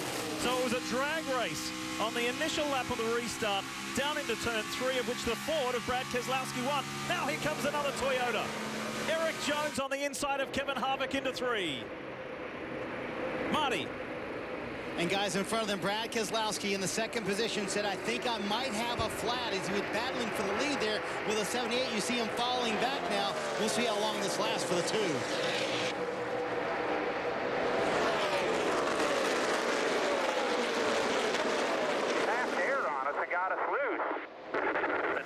We're fine here. Take a let it breathe here.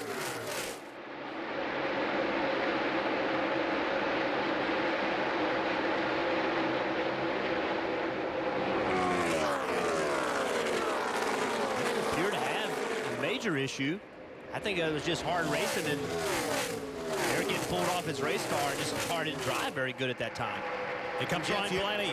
You heard the team saying, we think that was actually aero with the Truex pulling the air off your car. It wasn't a flap, so trying to calm Brad Keselowski down to keep him focused. Well, problem with Blaney. Was there contact between Blaney and Harvick, and that's what that's created. Gotta pit. Guys, I think they may have touched on the front stretch. See the smoke coming off the right front tire. See a little haze of smoke.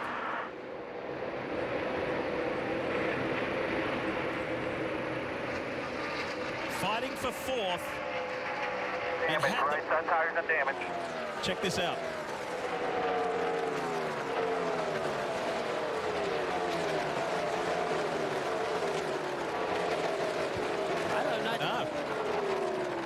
I mean, there's definitely damage to the 21, but it wasn't in that situation with the 4. It must have happened earlier on the restart. Is Marty. Yeah, I didn't see that damage there from the 4 car either, but obviously you see that right front of Ryan Blaney's car, and there was damage at some point. Jeremy Boland's telling the guys to focus mostly on the damage. Just going to be right side tires. He reminded the guys just now. You see him look one more time. Make sure you got it clear. He leaves pit road, but obviously a shot to win might be gone for Ryan Blaney now. Marty, so many times we see teams not take the time to fix it, have a tire rub, and then have another tire rub after that, and blow a right front tire. So let's hope they took the time to really get it fixed so it doesn't continue to rub. 4 times a winner in 2017. Martin Truex Jr. leads Brad Keselowski. And Truex's teammate, the team from Colorado, Furniture Row Racing, running 1 and 3 at the moment. And here comes Eric Jones on the inside. So he put his right front fender to it. Brad's left rear quarter panel trying to pull Brad back with that side draft. Nice pass.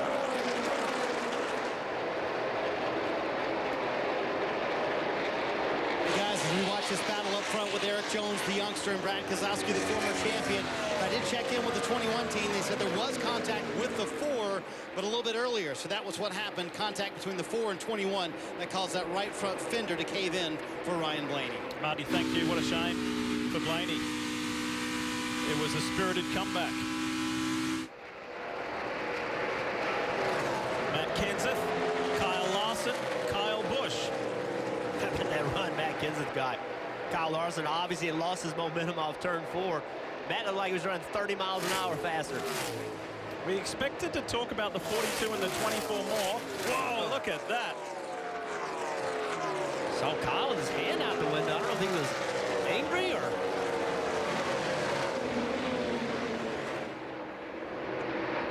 Let's check in with Kelly Stavis. Kel? Well, and Kyle Larson just said, I don't know if he's angry with me, referring to Kyle Busch. He said, I wasn't trying to crowd anyone. He just got up next to me, and I just got loose, but I wasn't trying to crowd him. He got way loose. So Martin Truex Jr. has about a second and a half over his teammate Eric Jones. Brad Keselowski runs 3rd. Kevin Harvick and Jamie McMurray. Remember, Jamie is one of the drivers on the playoff bubble.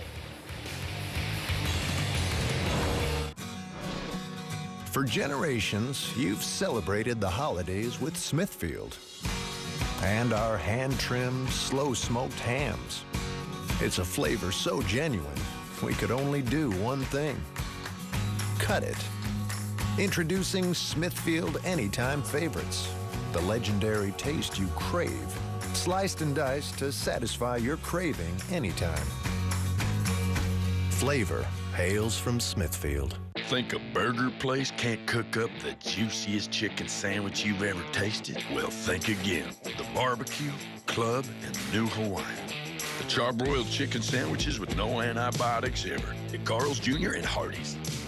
You each drive a Ford pickup, right? Yes, sir. I have a Ford F-150. I've always been a Ford guy. I have a real treat for you today. Awesome. I'm going to show you a next-generation pickup. Let's do this. This new truck now has a corner step built right into the bumper. Super cool. The bed is made of high-strength steel, which is less susceptible to punctures than aluminum. Aluminum is great for a lot of things, but maybe not the bed of a truck. And best of all, this new truck is actually Oh, my. the current Chevy Silverado. I'm speechless. This puts my poor truck to shame. I tell you, I might be a Chevy guy now.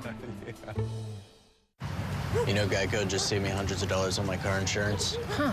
I should take a closer look at Geico. Geico has a 97% customer satisfaction rating and fast and friendly claim service. Speaking of service. Ooh, just out. It was in. Out. In. Out. In. What about now? That was our only shuttlecock. Take a closer look at Geico. Great savings and a whole lot more. Facing death, I had only one thought. I gotta make all natural chicken sandwiches! That's just a marketing ploy, right? No, I'm talking no antibiotics ever! What a world! The Charbroiled chicken sandwiches. No antibiotics ever. Carl's Jr. and Hardee's.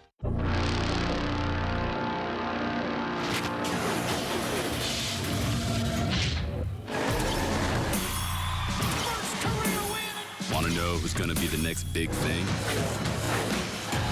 Here's the checkered flag! What a move! These guys have an idea. 3 and 4 wide, fighting for position. He knew he was up against the best.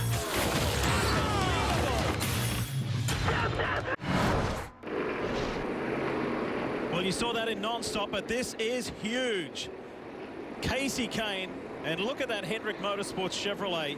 Daniel Suarez in the 19 was involved as well. How did it happen?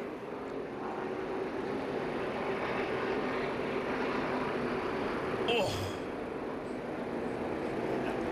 Well, I'm not clear. It's not clear to me if Kasey thought he was clear and was trying to go up the racetrack to get in front of the 19, or if... Still pretty far back in the corner. I'm not sure if he was steering it up or if he was chasing the car up. This would be a good view on board with Daniel Suarez. You hear Daniel out of the gas. He knows the 5 is coming up, and he knows the 5 isn't clear. He tries to lift out of the gas, but it's too late, and the 5 comes across his nose. I think the 5 got free. I think the 5 got loose underneath him and just lost control of his car and turned back up into the 19. That's what it looked like to me. Pit road's open. Folks, that was at 200 miles an hour. Let's go to pit road. We start with Kelly Stavist. And like so many of these teams, Kyle Larson just saying that his car feels pretty good when he's in clean air, but in traffic, that handling goes away. We saw him get loose near the 18 of Kyle Busch a little while ago. You saw the chassis adjustment. 4 tires, Marty. Kelly pit stops here that will put teams about 15 laps short from making it all the way to the end of the race. Kyle Busch coming down pit road, raced his way back into the top 10. Brad Keselowski also, Kyle said his car feels like it's over-rotating, too loose going into the corner for Brad Keselowski. He said for a while, best it's been all day, but when the sun came out, car got way too free for Brad Keselowski. So some changes trying to tighten that car up. Other than the stage ends, this is the first true caution. Race off pit road, brought to you by Kroger Click List. And some valuable positions gained by the 48 of Jimmy Johnson.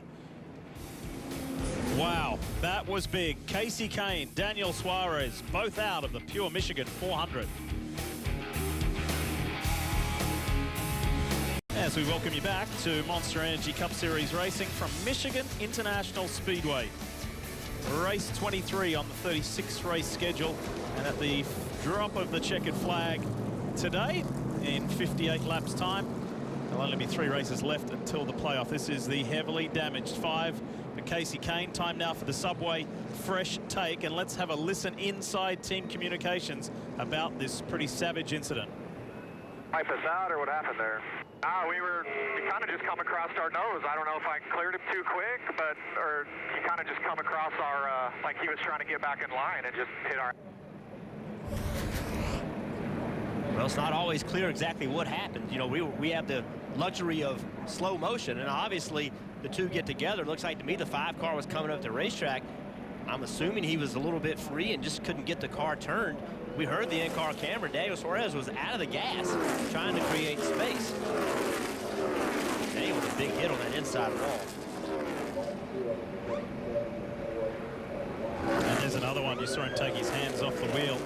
We showed you those in-car. Watch this. Have a listen.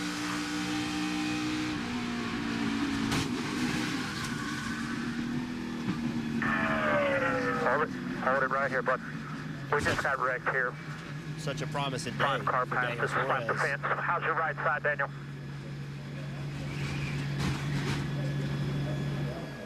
And we talk about the bubble drivers. Well, Daniel Suarez wasn't one of the 5 that we allocated or highlighted at the top of the broadcast, but he's number 6th in line. Daniel Suarez, one of those ones knocking on the door who could still mathematically make the playoffs. That hurts him big time. Kasey Kahne, the Brickyard 400 winner, he's in. You see Daniel at the bottom of that list right there. Suarez is pretty much in a position he has to win. But early in this race, you could make a case that he had enough speed, but given the right track position, that he could have won this race. Well, he was going with Brad pretty effectively before, wasn't he? Here's Marty Snider. Marty? And guys, continuing to follow Ryan Blaney's struggles this afternoon. They came down pit road a moment ago. They think they have something rubbing on the right front tire, and in fact the tire exploded when he came to a slide in his stall. You can see that tire on the left-hand side of the screen. Coming back down right now to make sure that the right front is clear. They're going to put on left side tires here. And for the retort, Kevin Harvick said on his radio, I never touched him. They think that might have come on the 21 when he made contact with the apron of the racetrack, actually bending something into the right front tire for that 21. But Kevin Harvick said, I never touched him, I promise. Well, have a look at this and it'll show the situation. I don't want to say quite clearly, but just take a really close look at the 21 of Blaney. No contact there with Harvick, but watch this. So there's a bit of a dip there in the track. Would that be enough to just compress things, Jeff and Steve, make that happen? Well, I have a hard time coming up with any other evidence. So right here, he's right on board. You'll see it doesn't look like there's contact, but listen. Coming down to you. On your side, that's your work. On your side. I mean, you see it bang and the wheel move. I never hear the cars make contact and the right front starts smoking. So if with no video evidence, I would have said you're crazy if you think the bump on the front stretch made the nose move. Right. But that's really clear to me that there was no smoke all the way down the front stretch. He goes through this dip down there low on the front stretch, and then the right front starts to rub. Very surprising. The left side of the 4-car looks clean to me. 57 laps left in the Pure Michigan 400. Is it going to be another Martin Truex victory? Stick around.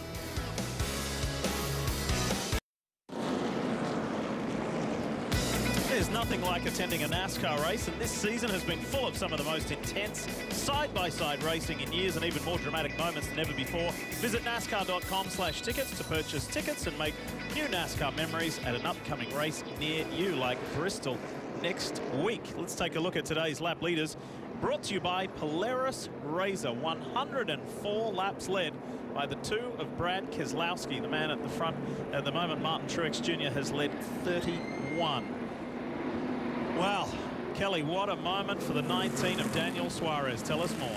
Yeah, and it's got to be disappointing because, Daniel, it looked like you had a really fast race car. Glad to see you're okay after that wreck. How did you see it unfold? I don't really know. I was very, very tight, and I was just trying to hold my line. I think the 5 somehow he was passing me, obviously, and he went a little bit. He went up a little bit too soon for me. I was trying to give him some room, but actually I get out of the troll in that point. But I don't know if he thought that it was already time to go up, or I don't know.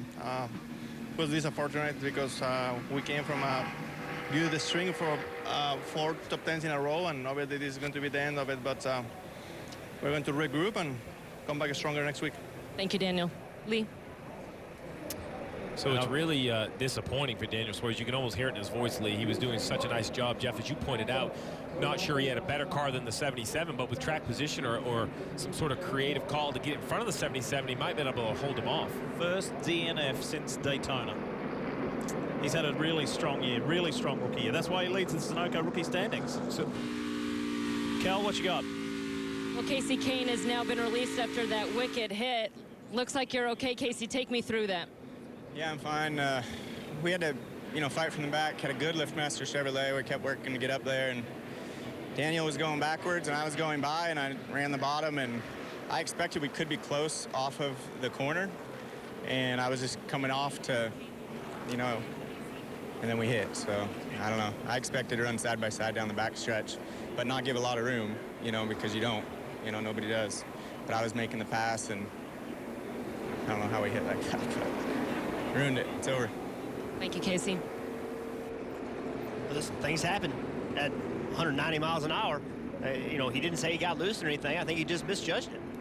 So very interesting decisions on pit road, Lee. Martin Truex Jr. and his teammate, for that matter, both cars out of Furniture Row Racing showing a lot of speed, but they are a little bit low in the fuel tank. They came to pit road last round 105, 109. What that means is everyone has to stop one more time, or they're going to have to come to pit road here in about 15 laps, maybe 20 if they saved a lot under yellow. Well, look at the bottom there.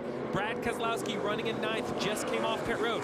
He has to stop again, but he'll be on pit road with about 10 laps to go in the race. So two big issues. One, he might not have to spend much time on pit road, fuel only, but the bigger one is for a chunk of time, for 15, 20, maybe 25 laps. Truex and Eric Jones perhaps could be a lap down to Brad Keselowski. So if this race runs green, there's going to be a lot to watch. And the race within the race, Matt Kenseth, Logano, McMurray, Elliott, all those guys, they're on the same strategy. Clint Boyer, he's on a completely different strategy, the same as Keselowski. Entering the Geico restart zone. Let's go here in Michigan.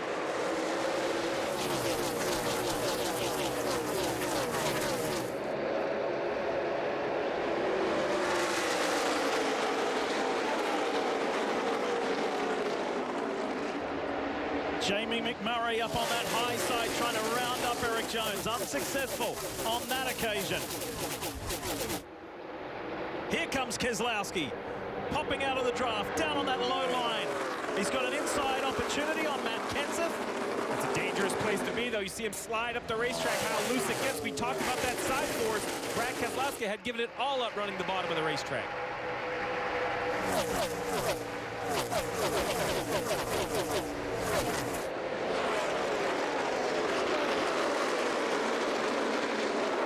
Oh, Logano's high, really high. Did he get a nudge from Denny Hamlin? You see it, stacked everybody up behind him. Can't believe they didn't make contact. Michael McDowell gives the 3 of Austin Dillon a shove. Pusher making it 4 wide.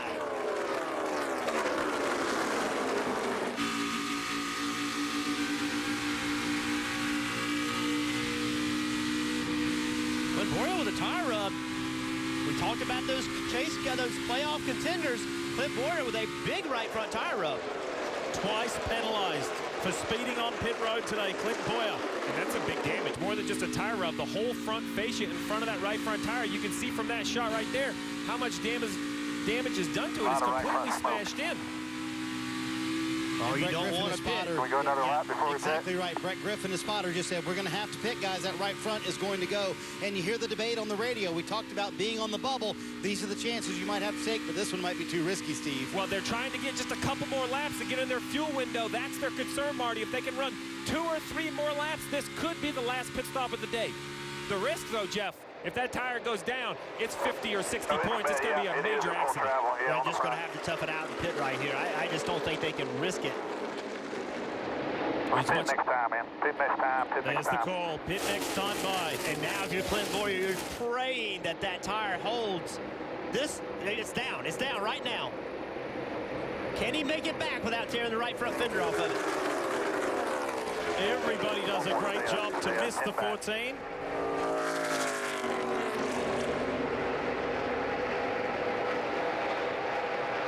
But this is costing Clint a ton of time. Even if he is fortunate enough for the fender to stay on, Jeff, he's definitely going to lose perhaps 2 laps in this situation. And they have to fix it. While they're on pit road, they're going to have to fix that right front fender. If not, it's just going to rub again. So this is very costly. Less than 50 laps to go. Chase Elliott on the right of your screen in the 24 gets by Jamie McMurray. 2 playoff bubble drivers. Marty. Well, we talked about how these guys on the bubble cannot afford mistakes, and they also have to bring speed. Well, they brought speed for the 14 car this weekend, but didn't execute. 2 speeding penalties on pit road, and now this problem right here. Mike Bagaravich telling the team, make sure that right front fender is clear. But as you mentioned, guys, very costly stop here for Clint Boyer. He was furious earlier on the radio talking about those speeding penalties. Now we pick up Kenseth and Harvick. Well, and I think that name you just said, Matt Kenseth, is the key. Remember, he's the driver in front of the 14 on the bubble line. So now it is the time, Jeff. As a crew chief, I would be telling my driver, Matt Kenseth, hey, the 14's having a little trouble. I need you to be aggressive. I need you to go try to win, but make sure you understand this is already a good points day for us versus the 14 who are racing for that playoff spot. Oh, Harvick gets a little loose. Speaking of points, and Matt Kenseth, he made 43 points in Watkins Glen last week with that second, and jumped 11 more points further up into the safety zone of the playoffs. Kevin Harvick's had a lot of speed today. I just don't feel like in traffic, his car is as good as other cars. I see his car move around a great deal in traffic.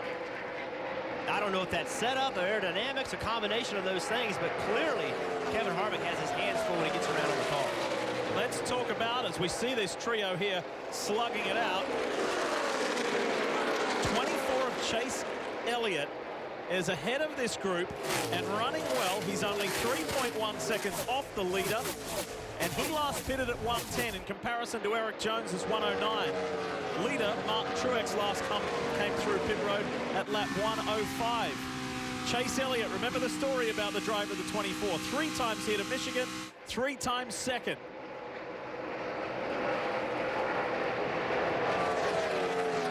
We saw the 14 come to pit road for the damage, but I was trying to find exactly what had happened in that chaos on that restart. You see they're 2, 3, 4 wide. The 22 got out of line, and everyone stacked up just like you called it, Jeff.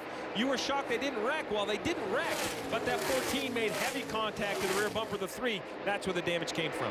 All that momentum got lost in front of that pack, and everybody just ran them down. We see it all the time. We talk about a wreck on the interstate. That's what it is. You have momentum, and something happens 5 rows up and you get into somebody.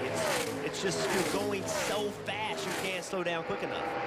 Brad Keselowski is the highest placed car in the order with the most recent stop on lap 140. This is the fight for 6th. And this whole top 5 is just unreal. You have Martin Truex Jr., who's the playoff point master, won so many races, so many stages leading, but behind him can completely change the layout of the playoffs. You have Eric Jones, Chase Elliott, McMurray, Kenseth, all 4 of those guys needing a win to secure their spot in the playoffs. And Murray, Elliott, McMurray, Kenseth, 3rd, 4th, 5th. We just saw Clint Bowyer on pit road. This could be a huge loss. Fast forward, end of the race. It's the same order, Truex and Jones. Martin Truex Jr. has already amassed 35 playoff points. Does he ease up, let the 77 by, and get the 77 into the playoffs? Not the Martin Truex Jr. I'm aware of. He stays on the gas. That's 5 points. That could be the difference between moving through rounds or not. Joey Logano's coming in. Marty's there. So the first of these guys coming down pit road, you see lap 158, Lee. So going to be 4 tires and fuel here for Joey Logano. 43 laps to go in this race. Wasn't quite the day speed-wise that they wanted here on the 22, but a solid afternoon. A little too free for Logano on that last run. We'll see a pitting here early helps him out. Also tape on the grill for that 22 car. So Joey's good to go to the end with 42 left. And we documented at the top of the show the people's opinions, and I would have to agree that Logano is working into a must-win situation. That's why they pitted so early. They probably had a little bit more fuel, but the aggressive call is to come in and get tires, and really at this point, hope there's not a yellow. A yellow would definitely hurt the 22's chances. You know, when you pit, we see Kevin Harvick pitting right now. Jamie Murray in front of him pitting. Well, it's always the old saying, be the first to pit last. Murray's on pit road, Lee. He gave up 4th position to do it, and he will be one of the first to pit on pit road. The car balance is very good. Just needs a little more speed and a little adjustment there. 4 tires and fuel, Marty. Yeah, Dave, we'll have to see if these guys pitting early here will give them an advantage. We saw it work earlier for Martin Truex Jr., who's still out on the racetrack right now. Kevin Harvick said his car takes off tight. They thought earlier it was the clouds, but Rodney Childers said, you know what, I think it's the air pressure adjustments I've been doing. They're going to make a chassis adjustment, also an air pressure adjustment, trying to free up that car for Kevin Harvick, who's had a very solid day, Lee. It's been a very solid day. As we see Martin Truex Jr. hit pit road, so too Chase Elliott. 40 laps to go. Take it away, Marty. Martin Truex Jr. gets up the lead, Lee. He said the car very good at the end of the run. That's emblematic of what we've seen from the 78 team all year long. 4 Goodyear tires, no changes, Kelly. It was also a 4-tire stop for Chase Elliott, who said that his car was getting more secure as the tires cycled through, but a 4-tire change for Chase Elliott. Both drivers good to go to the end. Dave, what you got? As this round of pit stop started, Matt Kenseth was running 5th. Said he lost a lot of grip on the last run. Last came to pit road under green, took on 4, stayed out during this last caution. He'll now get the 4 tires and fuel he needs to go to the end, Marty. The pride of Byron, Michigan, having the run of his Cup career so far. Eric Jones looking at a top 3 finish if he can finish it off. He told me earlier this week the biggest key for us, execution, finishing a race. We haven't done that all year long. See if they can finish it in this final run. No changes on that 77 car to the chassis.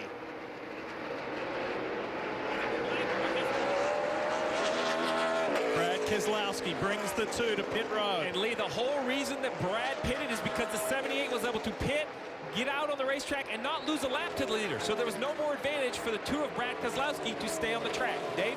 Jimmie Johnson lost a couple of positions on the track. He said, I promise you I'm trying to get this car through. Now to save some time, they're going to go ahead and take no tires, but add fuel, Marty. And Dave, a fantastic pickup by Steve. Paul Wolf saw that, thought they might do a little more damage to the 78 there, made the decision to come down. Now, because they had more fuel than the 78, that afforded them the opportunity to go 2 Goodyear tires and not 4. We'll see where he cycles out with the 78, who's coming hard. Truex Jr. is going to round up the 2. Martin Truex Jr. is already through 1 and 2 and headed down the back stretch. And he beats Keselowski. Keselowski is just coming off pit road now, entering that back stretch. Advantage to the 78.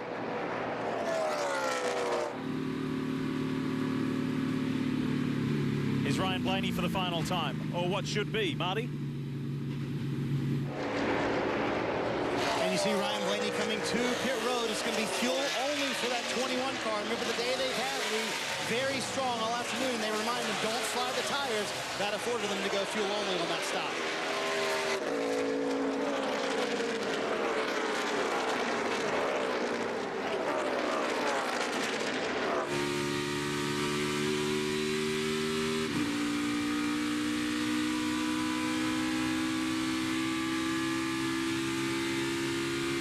And there's the difference of being at speed and building back to speed. As Denny Hamlin has inherited the lead of the race. Happened here with the 24.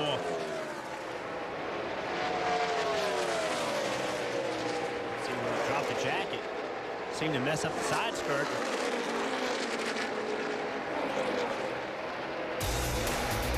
So Denny leads at the moment with 35 laps to go, but he's got to see pit road one more time. My burger goes best with mustard. Ketchup and mustard. Grass-fed beef. No, corn-fed. On the grill. Now, flat top. Iceberg lettuce. Nah, arugula. Jalapeno. No way. Avocado, dude. Medium rare. Gotta be well done. Brioche. Sesame seed. American cheese. Cheddar. Can I have a turkey burger? What?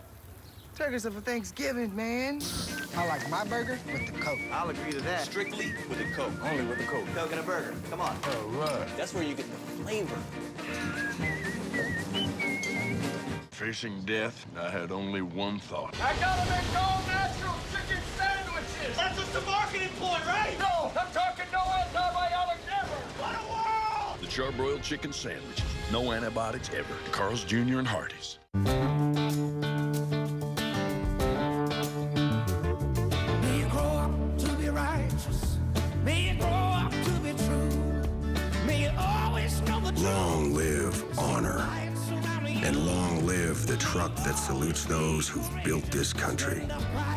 Ram, America's longest lasting pickups. Right now, get 0% APR financing for 72 months on all 2017 Ram 1500 models.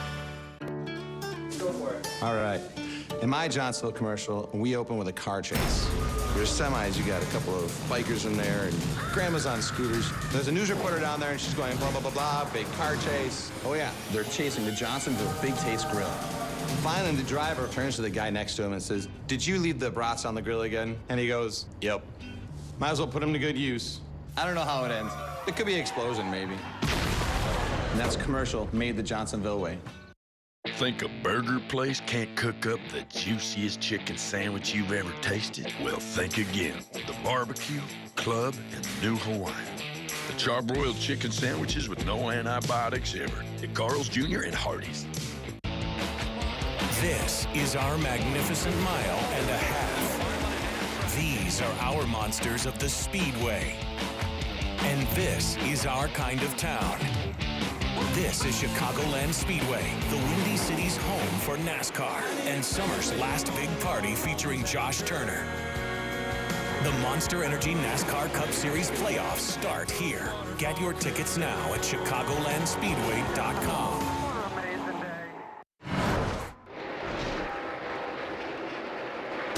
Welcome back. You're watching Monster Energy Cup Series racing from Michigan International Speedway, the 2-mile track here in Brooklyn, Michigan. About an hour and 20 or so from downtown Detroit. And this wonderful aerial coverage is provided by our partners at Smithfield Foods. Weather has been just perfect here in Michigan for this race, and it is time now to go through the field, brought to you by Carl's Jr. Dave? That is the leader. That is Denny Hamlin. He can't stay there, though, Lee. He's going to need fuel before this is over. You've already mentioned that. He was last on pit road on lap 123 for just right side tires. He's hoping, as he looks out his windshield, that he can last long enough and late enough into the race, maybe lap 175 or so, that when he pits, others will want to come for fresh tires as well. Marty? Meanwhile, his teammate Kyle Busch in second position. Remember, they had that problem earlier where they pitted when pit road was closed. Now trying to play some strategy to make it work out. They last pitted at lap 140, so they can, in theory, go till about 10 to go, do fuel only at the end, so don't count the 18 out yet. Adam Stevens told him, we have to go hard right now for the strategy to work, Kelly. And the other car that is on that same strategy is the 41 of Kurt Busch. The team has told them that they are running the same strategy as the 11 who leads the race right now. Kurt, a three-time winner here in Michigan. And just how big is this race for the manufacturers? Well, when he won in a Ford back in 2003, he got a letter from Edsel Ford himself congratulating him on the win. He's got that framed at his house. Behind him, you see that 42 of Kyle Larson. Now, this team obviously going for 3 straight wins here, but more than that, they just want to get out of a slump. They've had 3 straight finishes of 23rd or worse. Crew chief Chad Johnson telling me at the beginning of the season they finished better than they ran. Now they tend to finish worse than they're running. They've just had a series of mistakes. They just want to have a good, clean series of races headed into the playoffs, Dave. Austin Dillon pitted under that last caution, but was still told we're going to be 12 laps short on fuel. But then he was reminded, when we do come to pit road, we're not going to stay for very long. Behind him, the 17 of Ricky Stenhouse. Same situation, 4 tires on the last stop, a full load of fuel, but he will have to stop one more time before this day is over. Kelly? Eric Almirola loves coming here to Michigan, not just because he won a truck race here, but he also says it's extra special because it's in Ford's backyard, and it's his wife's family's backyard as well. They've been making the most of their day. A good, solid run here for Eric Almirola, who did not race here in the spring. Behind him, the 88 of Dale Earnhardt Jr. This weekend started off really positive for the 88. They felt like they had a 10th place car on Friday. By Saturday, they felt like they had a top 5 car. But it has been a struggle to get the handling together for Dale Jr. in this race. Using a little bit of strategy to gain track position. And now you see there's Kurt Busch coming to pit road. This should be a very quick stop. They told the 2 tires, and there you saw it, and a small wedge adjustment to help tighten them up.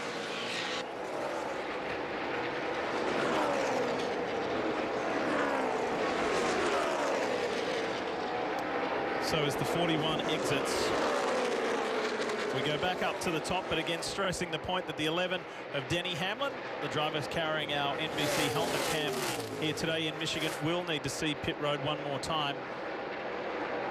So, Steve, Jeff, there is numerous drivers on the strategy of the last time they pitted lap 140. That's what Brad Keselowski was on, and yet we saw him very, I don't want to call it a knee-jerk reaction, but it was a strategic decision to react to the 78 strategy and come on in. Why weren't there more followers? Well, I think that Kyle Busch knew that if he followed the 2 in the 77, 78 to pit road, he was beat. So the 18 is on this very unique strategy, which we've seen almost work at Pocono and Indy.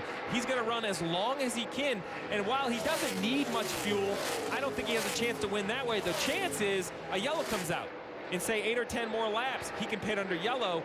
Then Martin Truex and Brad Keselowski have to make a decision. If they stay out for track position, they're going to have old, worn, hot tires. Can the fresh tires for the 18 overcome the 77 and the 78? So I think Kyle Busch, Jeff, is playing the best hand that he's been dealt over the course of the race. Yeah, do something different. Try something different. And they all have wins. Yeah, if you get that caution at the right time, it can pay off big time. There's people behind the 11 car, Denny Hamlin. Denny Hamlin's the leader right now.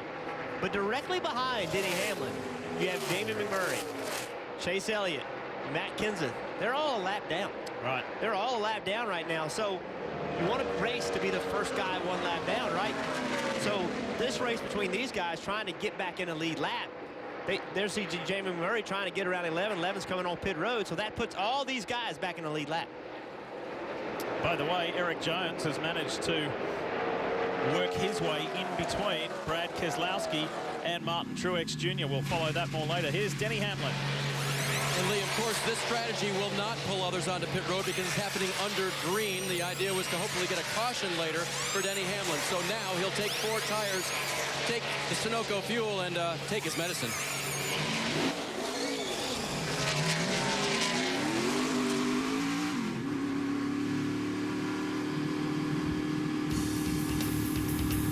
Hamlin enjoyed 16 laps out in front of this field in the Pure Michigan 400. Time to go NASCAR non-stop. Back in a moment. You won't miss anything. All right, we're back with one of the best dunkers in basketball. His name is Zach LaVine. Thank you guys for having me. All right, enough with the jibber jab. Let's roll Zach's top 10 dunks. Okay. Oh, look at that. Hachi, chachi, dunky, reeny. Guys, these aren't my dunks. These are sandwiches. Welcome to our house. Zach. That's right. We live here. You live here with the sandwiches? No, I have a home and a wife and a child. I live here with the sandwiches. Try the new Dunked Ultimate Chicken Sandwich in 3 bold flavors and get half-price shakes and ice cream flushes after 8 p.m. This is how you Sonic. Walter? Is that the rest of our food? What? No. How come you have cheese in your beard? Because switching to Geico could save you 15% or more on car insurance. Oh. Okay. Geico, because saving 15% or more on car insurance is always a great answer. Gross! Attention shoppers, Albertsons Company stores are giving away a Richard Petty Superbird tribute car built in Petty's garage. Hustle on over to the meat aisle in any of our stores and you can enter for a chance to win the car. It's that easy. The Superbird is the King's most famous racer, and now this tribute to the King's car can be yours. Hey guys, relax. There's plenty of Smithfield, Eckrich, and Nathan's Famous products for everyone. If you want to win the King's tribute car, go to any of these Albertsons Company stores or go to wintheking.com. Clean up in aisle 43. Ah, another truckload of Toyotas. What a sight. Yeah, during Toyota's national clearance event, we've got the last of the 2017s. And super low APR financing. Maybe that's why they go so fast. Okay, that's got to be a record. At Toyota's national clearance event, you could get 0% APR financing on a 2017 RAV4 and over 10 other select models. Offer ends September 5th. For great deals on other Toyotas, visit Toyota.com. Save on the last of the 2017s. Come in today. Toyota, let's go places. The end of the week. Work is over, school is out, and the wild ones come out to play. The green flag is out. Pups get a chance to dance with the big dogs. Oh, they're going at it. Roars from engines. Trouble. It's a wreck. Compete with roars of fans. To the checker flag. And the stadium lights become a spotlight for one. Here he is, Johnny Sauter. It's truck season, America.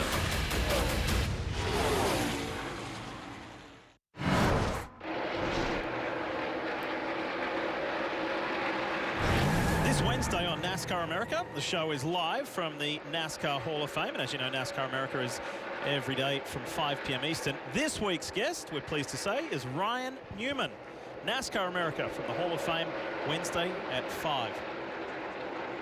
Now, speaking of reminding you of things on air, post-race show, of course, Victory Lap coming up at 6:30, and then Racing Roots with Kyle Petty and Rutledge Wood. Fabulous show, and the feature driver this week is Kyle Larson. We need to get an update on the car that is in the lead of this race at the moment, but does need to see the pits one more time. Marty, tell us more about Kyle Busch. A lot of pacing going on in the 18 pit right now, Lee. Adam Stevens told Kyle a moment ago, we're 10 laps short, so they're going to have to pit with about 6 laps to go, or 10 laps to go, and get fuel in this 18 car, but they can do a splash and go. As Steve mentioned, though, what would really help them out is a caution, and they're talking about one possibly being on the racetrack right now. It might be. It's involving the 22 of Joey Logano. What has happened to the Team Penske Ford? Right front tires down.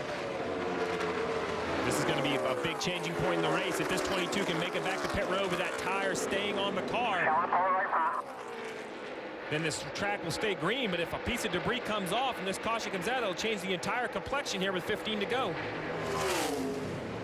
Joey Logano said earlier this weekend, I enjoy the pressure. I know the pressure's on trying to make the playoffs, but I enjoy the pressure. Well, that pressure has now intensified with only 3 races remaining after this. And that 22 Ford is not in good shape, Marty. And you can see where it's damaged behind the wheel. Caution now out on the racetrack. Kyle Busch still on the racetrack. That's going to change the game, but the 22 team has to take on right side tires here. He made no mention of contact with anyone on the racetrack, but clearly there's damage behind that right front wheel. Steve, Jeff, you said it. A caution will change everything. And here it is with just 14 to go. That is going to be decision time. Now, not for the front 7 or 8. They all need fuel as the 11 and Denny Hamlin will now get the waiver, or excuse me, the free pass. So he'll get back on the tail end of the lap. You see some parts and pieces and debris on the backstretch. Well, now the 18 will pit, the 42 pit. They all need fuel. Martin Truex Jr. in 9th. Brad Keselowski in 11th. Eric Jones in 10th. I assume they are staying on the racetrack, but they're going to line up with fresh, cool tires right behind them.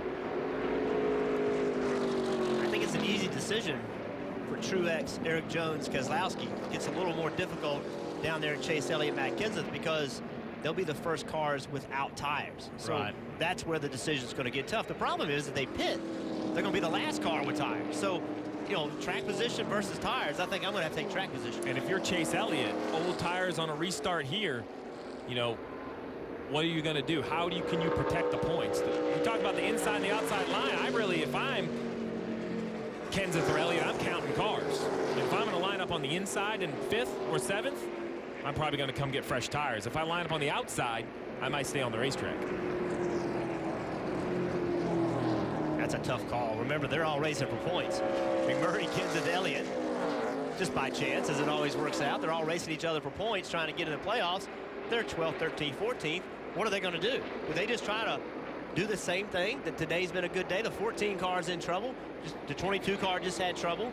Try to stay with each other. That's a tough call. Will somebody try to do the opposite to try to get a big advantage? By the way, just flagging it in case we get there. One thing we didn't have to mention at Watkins Glen a week ago is the change in NASCAR overtime. We're not there yet. Oh, and I'm not saying we're going to get there. We're getting there for sure after that. But the line now is the start-finish line. No more overtime line on the back stretch. It is the start-finish line that will determine. So who's coming, Lee? Yeah, so the 18, the 42 are the first 2 to hit pit road. Dave Burns is standing by. It's going to be a thrilling final 12 laps. Indeed, Lee. The 3 gives up 4th position. He will take on 4 tires and not a full load of fuel, just enough to get him to the end. Kelly? Kyle Larson was wrecking loose at one point. Then the 42 started to tighten up, but he wants a free car for this last short run. You saw the track bar, or the wedge adjustment, Marty. Just what the doctor ordered for Kyle Busch, who comes in as the leader. It's going to be 4 fresh Goodyear tires based on the amount of cars that came down pit road. Obviously, Sunoco fuel to make it to the end. Brad Keselowski pitting also in front of him with 2 fresh Goodyear tires. It's going to be an interesting restart, Lee. Oh, boy. Trevor Bayne made up a heap of points. Race Off Pit Road brought to you by NASCAR Heat 2 video game. Don't go anywhere. This is going to be a thriller. Welcome back. 11 to go. Field under caution and ready for this thrilling final stanza.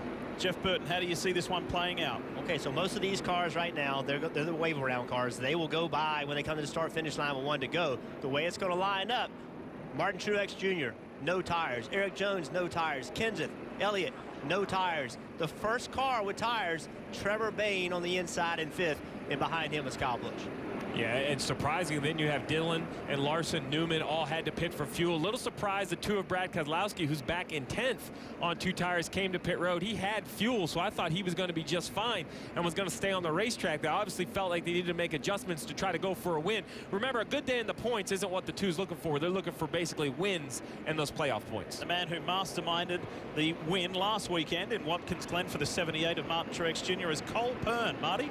Trying to mastermind back-to-back wins for Martin Truex Jr. for what would be the first time in his career. So you have the older tires, fresher tires behind you. How do you feel about your chances here, Cole? I feel pretty good. I think we got a good clean start. We should be fine. Tires really don't mean a whole lot. And, I think we were just as fast earlier before we pitted. So we'll take the clean air, and that was a strategy we kind of were dealt. So I think we get a good clean start. We'll be okay. And no, that was not a restart lead. That was all the wave around cars going around the pace car. So Cole Pern feeling pretty good about their chances because of that clean air.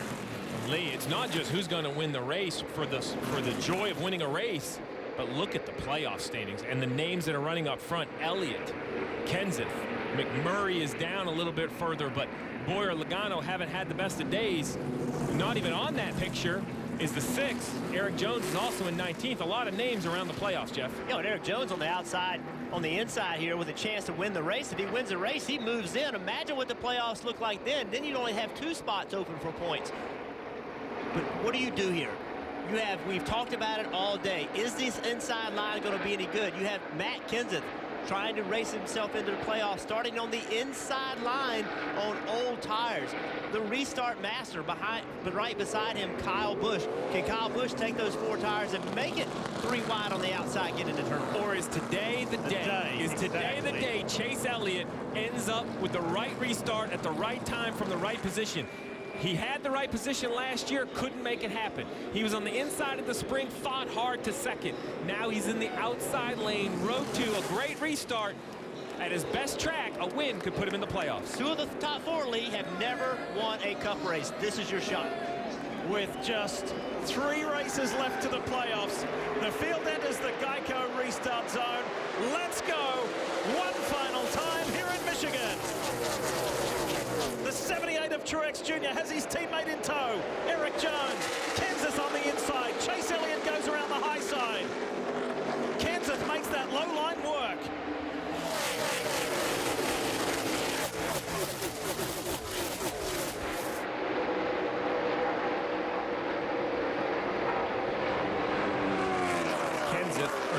Martin Truex Jr. came out of that restart zone like a bullet, Lee.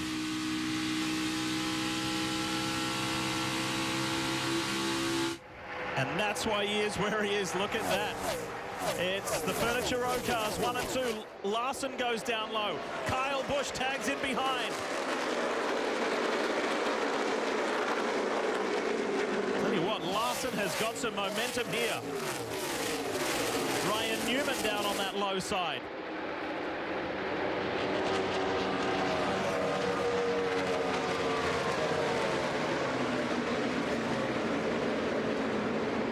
Ryan Newman and Kyle Busch. And here comes Brad Keselowski in the background in the 2. We've seen that over and over and over. That car on the bottom lane just cannot hold it.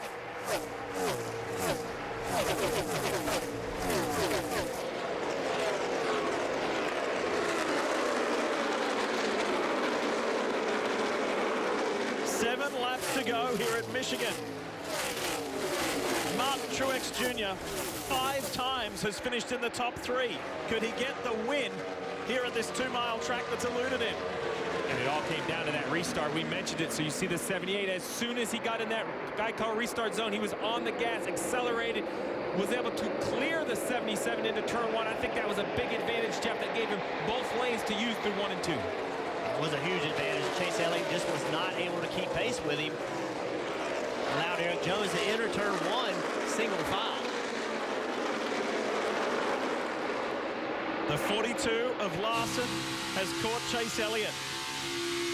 And Chase may be holding the 42 up a little bit because Larson was only 2.3 seconds behind leader Truex a lap ago. He's now 2.6 seconds back.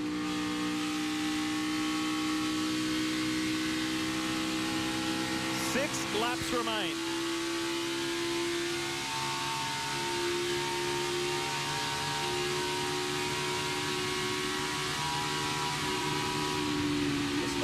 long. He's in the throttle. Drives the car way down in the corner. Had a little bit of trouble. I think he got a little bit free right there.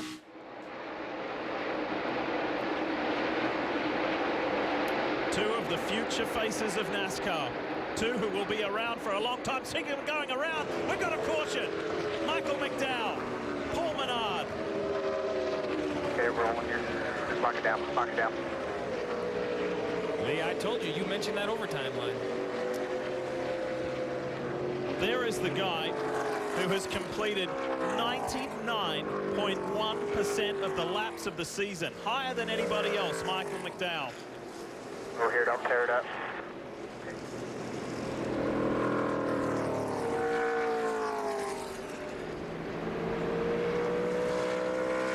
What went down between himself and Paul Menard?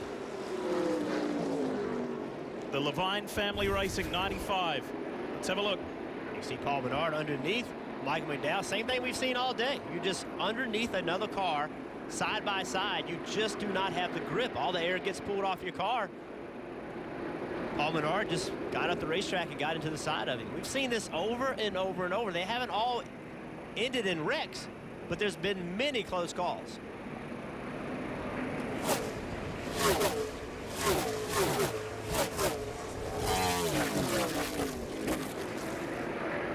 Man, they are fast here. That thing goes sideways. It's still close to 200 miles an hour. He's on the brakes and just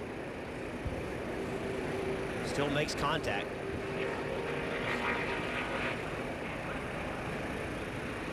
So another restart, another shot. And look, based off that last restart, Kyle Larson made up 3 positions and was flying. I think he got halted by Elliott somewhat, so he may have something. A different cast of characters on this restart, though. Kyle Larson will be restarting 4th with fresher tires. Here's Dave. And some of the guys further back in the field with really nothing to lose here, putting on that fresh rubber, seeing if they can make up positions to the end, Kelly. Kurt Busch among those. You saw him just narrowly avoid the 95 on that wreck, so he came in for some fresh rubber as well, Marty. Kevin Harvick among those coming down pit road, 4 fresh Goodyear tires for him. And it's funny, Martin Truex Jr. and Cole Pearn just had a conversation on the radio, and they said, oh boy, the 42 is now behind us. So again, Lee, this restart's going to be fun to watch. They all know that 42 has a little bit fresher rubber back there. And the 42 of Kyle Larson going for 3 wins in succession. The June race of last year, I beg your pardon, the June race of this year, the August race of last year. Can he do it? And again, it has been a monstrous week. He won at the Knoxville Nationals on Wednesday, then came here to Michigan, had to ask permission of team owner Chip Ganassi if he could go and race in the main event of the Knoxville Nationals last night. Chip gave him his blessing, of which Kyle Larson said couldn't ask for a better team owner or boss. Chip, that's how Kyle operates, right? That's what he does. That's part of his routine. Chip wasn't going to stand in his way, and put on a tremendous display last night in Knoxville to come up 1 short of the win. Donnie Schatz, victorious for the 10th time at the Knoxville Nationals. Jeff, you said it at the top of the show. It was going to come down to restarts, late race restarts, and down here in turns 1 and 2, you see the bottom lane, the lower lane actually looks and it appears like it has less banking. As we see right here, this is the bright white 20 right in front. You see this car start to move around as it gets on that bottom lane. There's just less grip on that bottom lane. Less grip, less banking. You can see the outside lane just gets such a run. It's hard to come back that higher banking. It all starts back at the start-finish line. You've got to get a launch, but even if you launch well, that bottom lane just does not have the grip. But it can be done if you do it well. Kyle Larson back in the spring had the bottom lane right here, but look at this perfect side draft. Goes up, stalls the 18. The 18 doesn't hold him down there long enough, and the 42 squeezes behind the bottom. So it can be done from the bottom lane, but it's much more difficult. And we've seen it.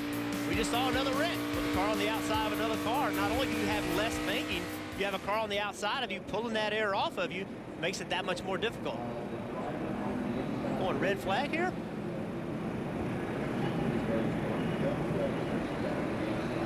I saw everybody slow way down. Yeah, the red is out. And we're getting a message that is due to oil, excessive oil on track. So, Lee, you're driving a cup car. You have a chance to win a cup race. You're Eric Jones. You've never won a race before. They're going to red flag it. You're going to have to sit back here and think about it that much longer. What did I do wrong on the last restart? What can I do better this time?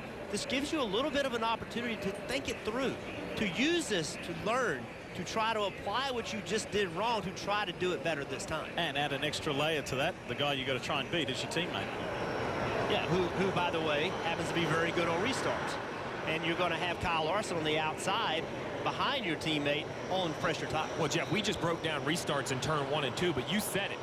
The first thing you have to do is get a launch and get out of the restart zone. We go back to last year, Kyle Larson and Chase Elliott. Chase Elliott on the outside is controlling this race, and look what happens. He gets on the gas, Larson gets on the gas. Both cars spin the tires, get run into from behind, somehow continue to go straight. That is what can go wrong on a restart. Yeah, we talk so much about what happens in turn 1. But the launch is what's so important. And at this racetrack, with these hard tires, these are hard tires. They have to be hard to withstand the friction and the speed. That makes it very difficult to keep the rear tires from spinning on a restart. So who's going to not spin the rear tires? And so many times we've also seen the car behind the people on the front row, they're trying to push. They're trying to get the momentum to move that guy ahead. Many times they hit the guy, get the rear wheels picked up off the ground, spin the rear tires, slows that entire lineup. Well, you said who's going to do it right. Well, Martin Truex Jr. has had a little bit of practice today. This last restart was absolutely perfect. Rolled up into the restart zone about halfway through. He just goes to wide open throttle up through the gearboxes. Has no help behind him. He's leaving the front bumper of the 24, Jeff, but gets the power down so well, so cleanly. You see right there how great that 7.8 accelerator is. And you can't make that easy on him. You're right. You've got to get to the point where you're pushing him. You're putting a little bit of pressure on his rear bumper, trying to get those rear tires just a little bit. You can't let him get that far ahead of you. Well, one guy who made a decent restart last time by, and he made that lower line work, was the 20 of Matt Kenseth, in search of his first win in 2017, which would put him into the playoffs. He's one of those guys dancing in the danger zone, trying to make it into the playoffs on points. Can he get that elusive win in 2017? Jeff's going to dial him up now.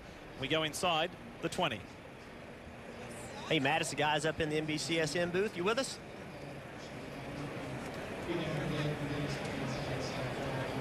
Lee, he's been known to ignore me from time to time. And when he talks to me, he makes jokes about my height.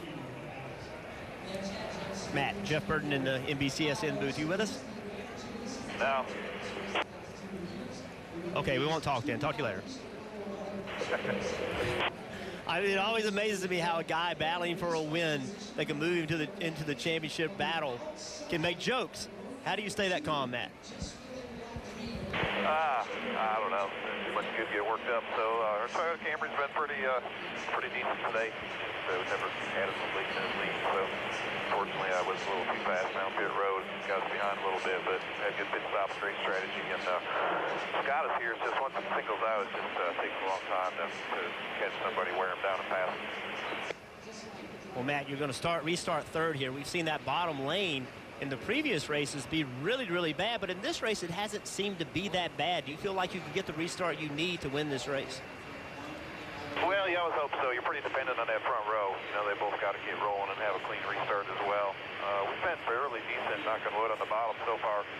Down there on restarts, I thought it was just my car was better. Maybe it's the track, and everybody's a little bit better, but they seem to do okay down there. Certainly not the ideal position, but once you get to turn 3, I'd probably prefer to be down there, at least before all this oil dry. Well, Matt, the fans really appreciate you taking time. Our sport's the only sport where you can talk to the athletes during the event. Fans really appreciate it. Good luck, bud. No problem, buddy. Thanks a lot. Have fun.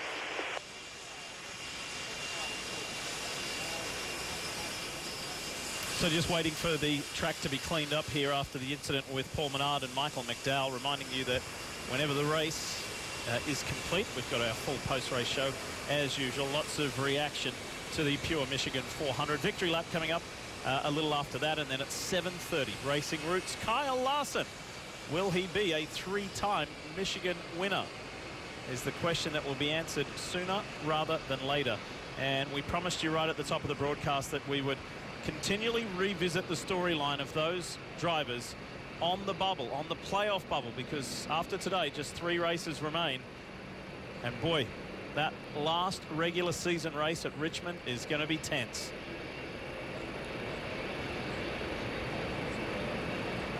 So while the cleanup continues, we'll duck away. Quick break, come back to finish off the Pure Michigan 400. Stay with us.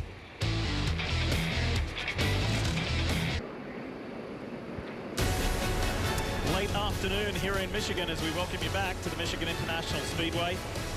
Oh boy, it's building. It is building to a climatic end. Can Martin Truex Jr. get his 5th win? Can Eric Jones get his 1st? Can that man there in the 42, Kyle Larson, get 3 in a row? Let's have a listen to some team communication. We think Slick take him 3 wide on the outside and 1. Running a few options through my head right now. Perfect. I'm willing to go out on a limb that the only gentleman I know that calls Kyle Larson slick is team owner Chip Ganassi. So I believe that was Chip giving him some words of encouragement. They sounded like the dulcet tones. There's Chip right there. Sure. There's Chip right here in the white shirt and white hat, sitting on the pit box overlooking the team. So we've talked about how do you launch? How do you get a good restart? And it's very difficult. It's all about timing. So as we ride along with Chase Elliott, he has to decide when the 78 is going to go and kind of take a chance. You can see right there, he responded to the 78 rather than anticipating what the 78 was going to do, and that's how the 78 got so far ahead. Now listen, it's not easy. It's a little bit of a guess game, right? You have to guess when that 78 is going, and you got to be gaining speed on him as he goes. It's very difficult to do, but if Chase Elliott's going to win this, if anybody in that second row is going to win this race, that's what you're going to have to do. But Lee, you can't practice them. You can't go to a track by yourself and practice them. The only way you get practice is right here at the end of these races. Well, we're getting ready to find out who can make it happen. Coming to the green. Headed into overtime, sponsored by Credit One Bank. Pace car is off, ready to go.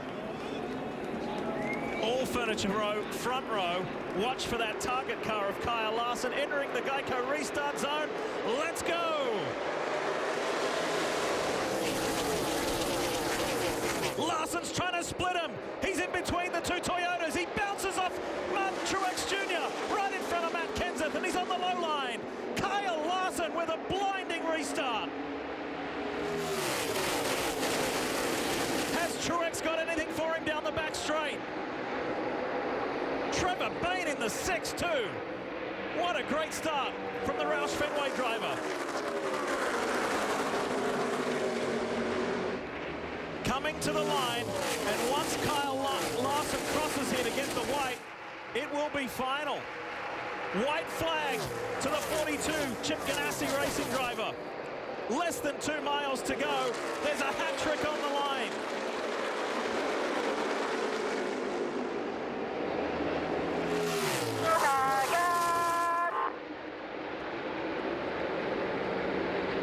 Give me one more set of corners, buddy, then you can celebrate all you want, bud. One more set of corners, buddy. Kyle Larson got back here at 2:45 this morning after coming second in Knoxville. There is no second place here. Kyle Larson coming to the line with Truex chasing will win his 3rd time in a row here in Michigan. Yeah, good job, guys. Hell of a job, buddy. I want to show like you've never put on before here. I'm so proud of you. And all the excitement, all this excitement with Kyle Larson and his team, dejection with Matt Kenseth and his team. Saw Matt Kenseth on the bottom of 3 wide. He must have had a tire go down. He is going to finish in 24th position. 3rd Monster Energy Cup Series win this year, and 3rd in a row. And there were times in this race where he was outside the top 10, where it didn't look that promising, and in the end, he brought it home. The team told him, I want to see a show like never before, and he's putting it on. And this moment presented by Sunoco, fueling victories all season long.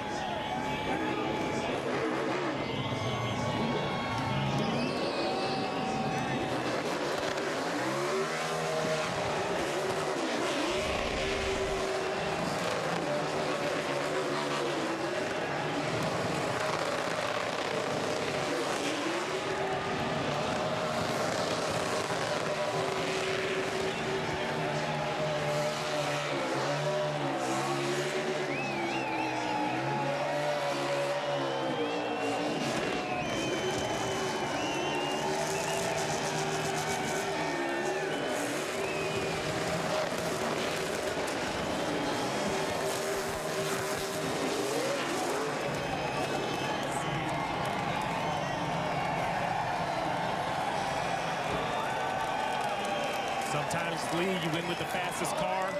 Sometimes it's pit strategy. Sometimes it's lucky breaks. But sometimes, Jeff, you just go up and you take the victory from someone else. And that's what Kyle Larson did right there, restarting on the second row. He just took the victory away from Martin Truex Jr.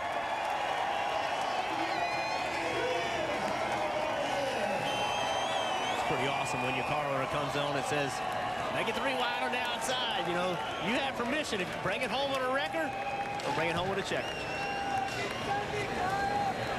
What a storied weekend. Here's Rutledge Wood. He's right there. Kyle Larson burning it down at the start-finish line. 3rd in a row here at Michigan. That restart was everything. Kyle, how did you do that? I have no idea.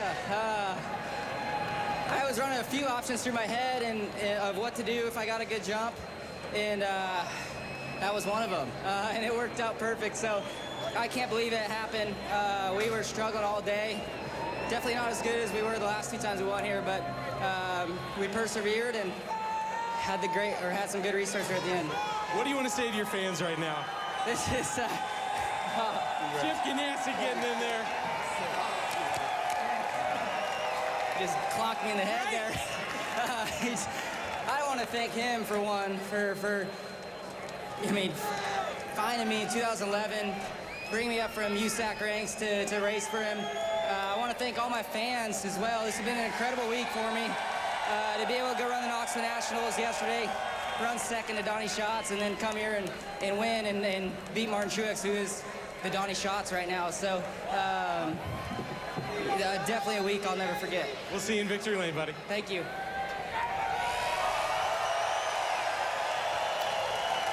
I tell you what, he says we weren't that good. Most of the day, we weren't anywhere near as good as what we were last year. But boy, that restart was something else.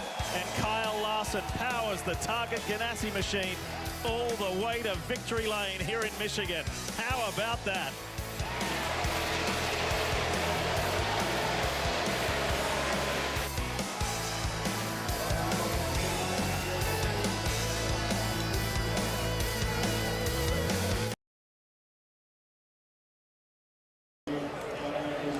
Hey, the post-race show is coming up here in Michigan, followed by Victory Lap, and then, appropriately, Kyle Larson is the feature driver in tonight's Racing Roots.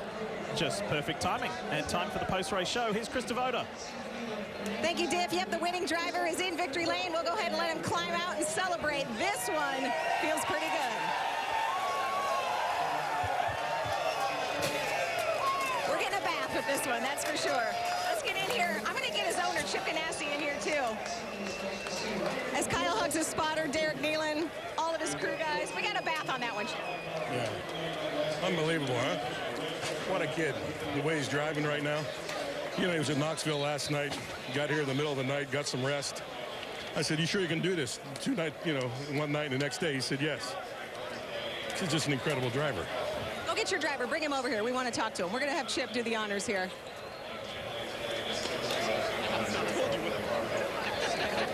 They're all yelling at me for telling you that. I can't believe it. Where in the world did that move come from? I have no idea. He asked, or he said something about going 3 wide on the restart, and I was like, well, yeah, that's one of my options for sure. I was running a few through my head, and that was one of them to try and get a good run and get Peak to his inside and slow him down and clear him through 1 and 2. So that was the most perfect restart of my life, and I've lost a lot on late restarts, but to get one from the second row makes up for a few of them. For either of you, it's not like you needed a win to get in the playoffs, but this celebration right now feels like one of those kind of wins. Why so? To me, it feels better than any of my other Cup wins or Xfinity wins, because I didn't think I had a shot to win that at all. My car was really loose in traffic, average in clean air, but we were able to get it done in late in the race there, so can't thank Target enough, Credit One Bank, all of our supporters and partners for all they do to allow me to have some fun, Chip Ganassi for everything he's done for me this week, but not only this week, but all throughout my career, so I can't thank him enough. Hey, can this party come back to Pittsburgh? Well, I mean, it's just a nice thing. We've been in the doldrums a little bit the last few races. I keep seeing these stats you put up there that we were 23rd or worse the last 3 or 4 races or something. So it's nice to break out of that and get ourselves drilled a little deeper in with playoff points. into the playoffs. And, my hat's off to this kid right here. He's just an incredible talent. All right, go have some fun. Thanks, guys. And Krista, people will be talking about this week because it just caps off the story. It's unbelievable. Wednesday night in Knoxville, Kyle Larson, the winner of today's Pure Michigan 400, wins there as well. Yeah, that was the start of Knoxville week, a qualifying night. That track means so much to him, and you hear him talk about it from the sprint car world. And then Chip gives him permission to go back last night, tries to get the win, ends up just behind Donnie Schatz, finishes second in the Knoxville Nationals. And then the move today, Jeff Burton. Watch that 42 right up on the back of the 78. And this is the key moment of the race. Talked about it. He timed it just right, anticipated it, went up and actually bumped the 78 car, got the 78 a little bit loose. You saw him wiggle just a little bit. That let his momentum get going. And then Kyle Larson clears the 78. Just a great restart. And what's awesome about it is when Kyle Larson said, I feel like this is so great because of the ones I didn't win. You always remember what you didn't win on late race restarts. He learned from those mistakes, had an opportunity today to apply what he learned, and he did it textbook. That might be like lifetime permission to go run the Knoxville Nationals now, right? I mean, he did it, came back here and won. The precedent has been set, that's for sure. Well, I wonder what the thoughts are of Martin Truex Jr. Let's hear. He's with Marty. Well, so close for Martin Truex Jr. What happened on that final restart? I just tried to do something a little different there with Larson behind me, and he hit me. And when he hit me, I went and I spun the tires. They got just too cold under that red, and not enough time to get them warmed up. Our car generally all day took a few laps to get going, but when we had enough caution laps, I could kind of keep heating the tires. So just spun him a bit, and he got a run, and I thought, there's no way he's going to go around me on the bottom with all that speed right down there. And I just went into one and just chattering tires because they were so cold. So just one of those deals, sometimes these things don't work out. Proud of everybody on the team. They did a great job today and had a really fast race car again. So proud of that. Sorry I couldn't get it done for those guys and all our fans out there. But all in all, I mean, it's a good day. And Michigan's just been tough. We've been so fast here, we just can't get that W. Today it's on me, but we'll learn from it and move on. What goes through the mind, though, Martin, when you're having the dominant run like that, and then the caution comes out with a few laps to go? What processes in your mind? It's typical. It happens. You never know. I mean, there was no debris on the racetrack that I seen when that first one came out, and then, cautions breed cautions at the end of these things. So, we were on cruise control until that last one, and then, the red flag is really what hurt us. I think had it stayed under yellow, we'd have been fine. Just everything got cold, and I just couldn't get enough heat in my tires. So that's part of the deal, man. That's how it goes. The double file restarts are really tricky. You can be here on 9 of them, and the 10th one counts for the win. Sometimes you don't get it, and today it wasn't our day. So, like I said, we'll move on, and we'll keep working on it. Winds up being a second place today for Martin Truex Jr. So for Ryan Newman, after starting 25th, that was really making something out of a less than stellar qualifying run. What was your assessment of it? Just a good run for the Velveeta Shells and Sheets Chevrolet. Luke did a great job making the call for us to stay out. We caught the break there with the 22's tire and got a couple good restarts and made it a little bit out of nothing. So we're challenged all day, struggled a little bit, but seems like whenever we got this Velveeta name on the car, we end up in the top 5. So keep doing it. Top 5 for Newman today. Good run. Well, the hometown kid who almost pulled off the win actually was Eric Jones today, and I tell you what an impressive performance. Did you allow yourself to start thinking this might happen, first Cup win at home? Yeah, I did for a few moments, and then the 78 really kind of picked it up there the last 50 laps or so, and he was really fast. And I think we were kind of in our own league there for a long time, him and I, and we were kind of matching lap times. He'd go faster, I'd go faster.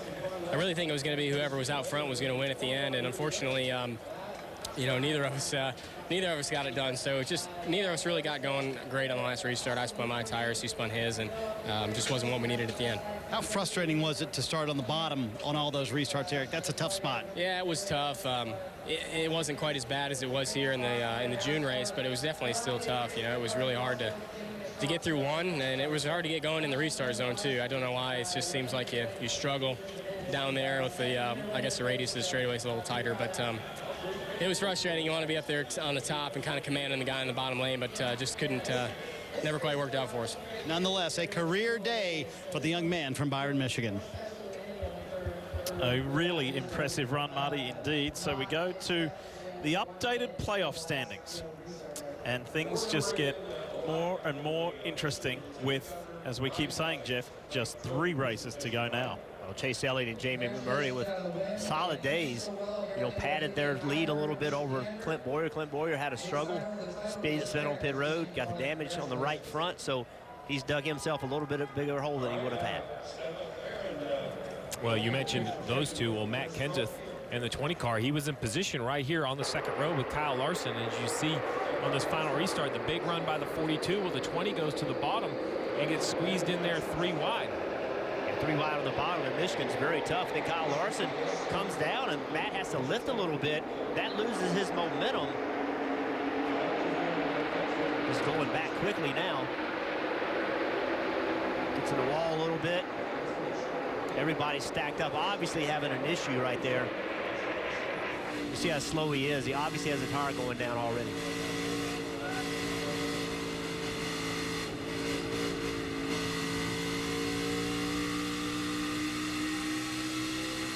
That was ping-ponging off the wall, and other cars getting hit from behind and by the side.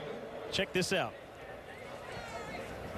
And basically, Lee, this right here, everything we're showing you, these last 2 laps, NASCAR overtime, cost Matt Kenseth 21 points. So his 31-point advantage over the 14 was much, much bigger. So you don't want to call it this, but a small gift maybe to Clint Boyer. After a struggle of a day, it was looking like a 50, 52, 53-point deficit. He gains it or closes it back down to 31. Still a manageable margin with 3 races to go. What a day here in Michigan. Kyle Larson, 3 in a row. So glad you could be with us, but stick around, so much more coming. Here is Krista, Kyle, and DJ. Guys? Thank you, Diffie. The celebration continuing in victory lane. And one move, one restart made the difference for Kyle Larson. You see his owner, Chip Ganassi, standing there. Kyle continuing to celebrate. And, I mean, if Kyle Larson, one move made the difference for Kyle Larson getting the win, that one move really, in terms of that last lap, made the difference for Matt Kenseth in what he lost today. 21 points as he fell to 24th. Brad Keselowski, Joey Logano, Chase Elliott, Kyle Busch, Martin Truex, all these drivers who really were in contention at certain points, but that's why you have to tune into an entire race, all coming down to that one move. I was down there in victory lane, so I didn't get to see your reactions when you saw the move Kyle Larson put on the 78, the 77, those 2 Toyotas splitting the difference. What did you guys say? You know, I was standing here being able to watch it and listen. I could tell that Martin Truex was going to do something different than he had done the previous time. The previous restart, he knew that Eric Jones was hanging back a little bit, so he went pretty early in the zone. But you can see here, knowing Larson was back there, that just shows Larson hasn't done that much today, but he already had another driver that had a dominant car thinking about and doing something different than he had been doing. And Martin said right there that he waited a little bit long, and then he spun the tires because they were cooled off. So all of that put together created a situation perfect for Kyle Larson. Everybody talks about you can't go on the bottom. He didn't have any problem, KP. Yeah, no problem at all. And I think you're exactly right. When you look at Martin Truex, he knew on the previous restart with the 77 car of Eric Jones, with the 20 car of Matt Kenseth, he had those guys covered. Now all of a sudden you put a guy that makes you change your game. And Kyle Larson made Martin Truex change his game. Martin Truex also said the red flag killed him. He couldn't keep heat in his tires. And by not being able to keep heat in his tires, he knew it was going to be tough on him when he got to turn 1, and it was. And we said in our pre-race show, the fact that the story has been, will be, especially now over the next 3 races, it was 4 today, these drivers who were needing that win. We saw Eric Jones, even Trevor Bayne up there in the mix, Matt Kenseth. These are the drivers who are willing to do just about anything, because these wins, as you can see, are just so hard to come by. Kyle Larson here at this track is sort of making it look easy. Well, yeah, and what he does is he puts that in your mind, in another driver's mind, because he's so good at this racetrack, and especially on these late race restarts. He's willing, once he gets into high gear, he's not coming off the throttle, and he makes that work somehow, some way. You know, it's kind of like if you're a quarterback in the NFL and you've been seeing a certain defense all day, and all of a sudden they decide that a blitz is going to come from another. That puts a thought in your head that's something different than what you had planned, and that's exactly what happened with Kyle Larson right there. Just being on Martin Truex's bumper made him rethink that and made him do something that he really probably wasn't comfortable with doing, and it made the difference. But I'm gonna throw something back at Dale here. How gratifying or comforting is it to, as a driver, when your owner comes on and says, "You think it's 3 wide down there and one?" I mean, your owner's basically saying, "Bring back a trophy or bring back a steering wheel." Yeah. He's not going to scream at you. Yeah. He is giving you the opportunity to go in and make that call. And we heard Kyle say, "I got something in my mind." You know what I mean? And as we heard him say in Victory Lane with you, and it worked out exactly the way that he envisioned it. He made a move. He pushed the 70s or the 78 of Martin Truex. He's able to get to the inside, and then he just powered by. Yeah, and this is exactly what the reason and the things that Chip Ganassi and now most of the rest of the owners wish they had jumped a little bit sooner at this young man. Just the talents, the things that he can do. You know, it was just a couple of years ago we talked about, well, he couldn't stay off the wall enough to win these races, put himself in a position, and he was hitting the wall a lot during that time. But my gosh, how much was he learning by some of those learning experiences that he went through, and now he's putting them to great use. And I'm going to slide something else in here. Just a few years ago, we said, what in God's name is Chip Ganassi thinking, putting Kyle Larson in a cup car this soon?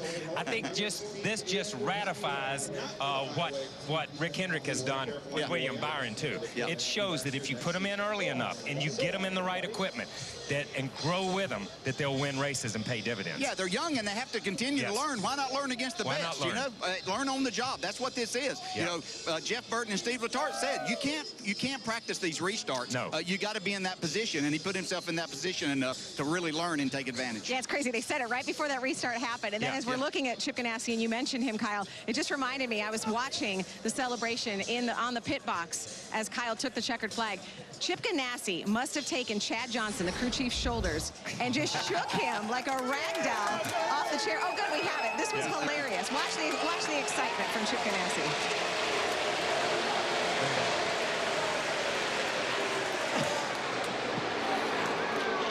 He knows how big this is winning here. We talked about it in the pre-race, KP, of winning up here, right near where Chevrolet is. You know, that's huge. It does a lot. You know, it does a lot for your organization. Whenever the people at Chevrolet sit down and say where our money's going to be going, you know, you look at that. Who's performed for us on the big stage? Yeah, and this is a team that has, and I'm going to say this about Chip Ganassi. Chip Ganassi used to be a driver, drove in the IndyCar Series, had a horrific crash here. Back a long number of years ago, more than he wants to think about, more than I want to think about. It's got to be gratifying. It's got to be gratifying for him to be able to come back here and stand on this side of the racetrack in Victory Lane after all that time, too. That's pretty cool that they doused him. And it's pretty cool that he let Kyle go run over at Knoxville. Yeah, absolutely. That's even better. You know, when you show that driver that you believe in him, that you can go run Knoxville and then come back, that's got to be a boost for a driver. And not just you believe in his dream. That's what Kyle Larson grew up racing, those sprint cars, the dirt tracks. I mean, that was a really big deal for him to be able to be there and give it a shot. And I don't know, what you brought up a while ago, KP, I drove for 31 years, and I think you drove at least that long or something like that. Yeah. I can promise you, not one time did I have an owner, and I was my own owner a few times in the Xfinity Series, did anybody ever say, go ahead and take it 3 wide, don't worry about it. Yeah, don't worry about it. Everybody always said, now, you know we got to race that car again next week. You know what I mean? Don't do it. But, you know, I think this is, and we heard Jamie McMurray this morning talk about Kyle Larson here at this racetrack, how Kyle was really fast getting into the corner, how he made his car work, and how Jamie had tried to learn some stuff off that. I think Jamie has a tremendous amount of respect for Kyle Larson. I think Kyle Larson has a lot of respect for Jamie, but I think that the moves that Chip Ganassi made over the last 18 to 24 months with this team was building a team for Kyle Larson to challenge for championships and challenge for wins. And everything that Chip and Felix and that group has done to move the ball forward with this team, it didn't show up instantly. But at the beginning of this year, the end of last year, the beginning of this year, it shows up, and they get better and better. Yeah, they've been in the doldrums a little bit. We heard Chip say that. But I think this is a sign, hey, we've not gone away. Yeah. We're still here. I know we've had some mistakes this summer, but we've not gone anywhere, and we're still going to be here when it comes playoff time. Yeah, with those wins and everything, it might sound a little bit crazy, but this team and driver really needed something like this to happen. They needed a little shot before we get through Richmond and get ready for the playoffs to start at Chicago, because it has been a little bit of a downfall for them. I'm sure that there was some doubt creeping in. Do we still have what it takes to get the job done once we get in the playoffs? And it never Hurst to have 5 more playoff points. And I swear we didn't plan this, but it's Kyle Larson night on Yes, it NBCSN is. because after us here on the post-race show, we've got Victory Lap coming up. And then following that, it's Racing Roots where our Kyle Petty in Rutledge went to California to hang out with Kyle Larson and his family. And Kyle Larson schools me in a dirt cart. I can say that right now. That's I don't enough mind. of a reason And he to calls watch. me a fat kid, so that's okay. We can go with that. Two reasons to watch. Two reasons to watch. So we have a lot more coming up, though.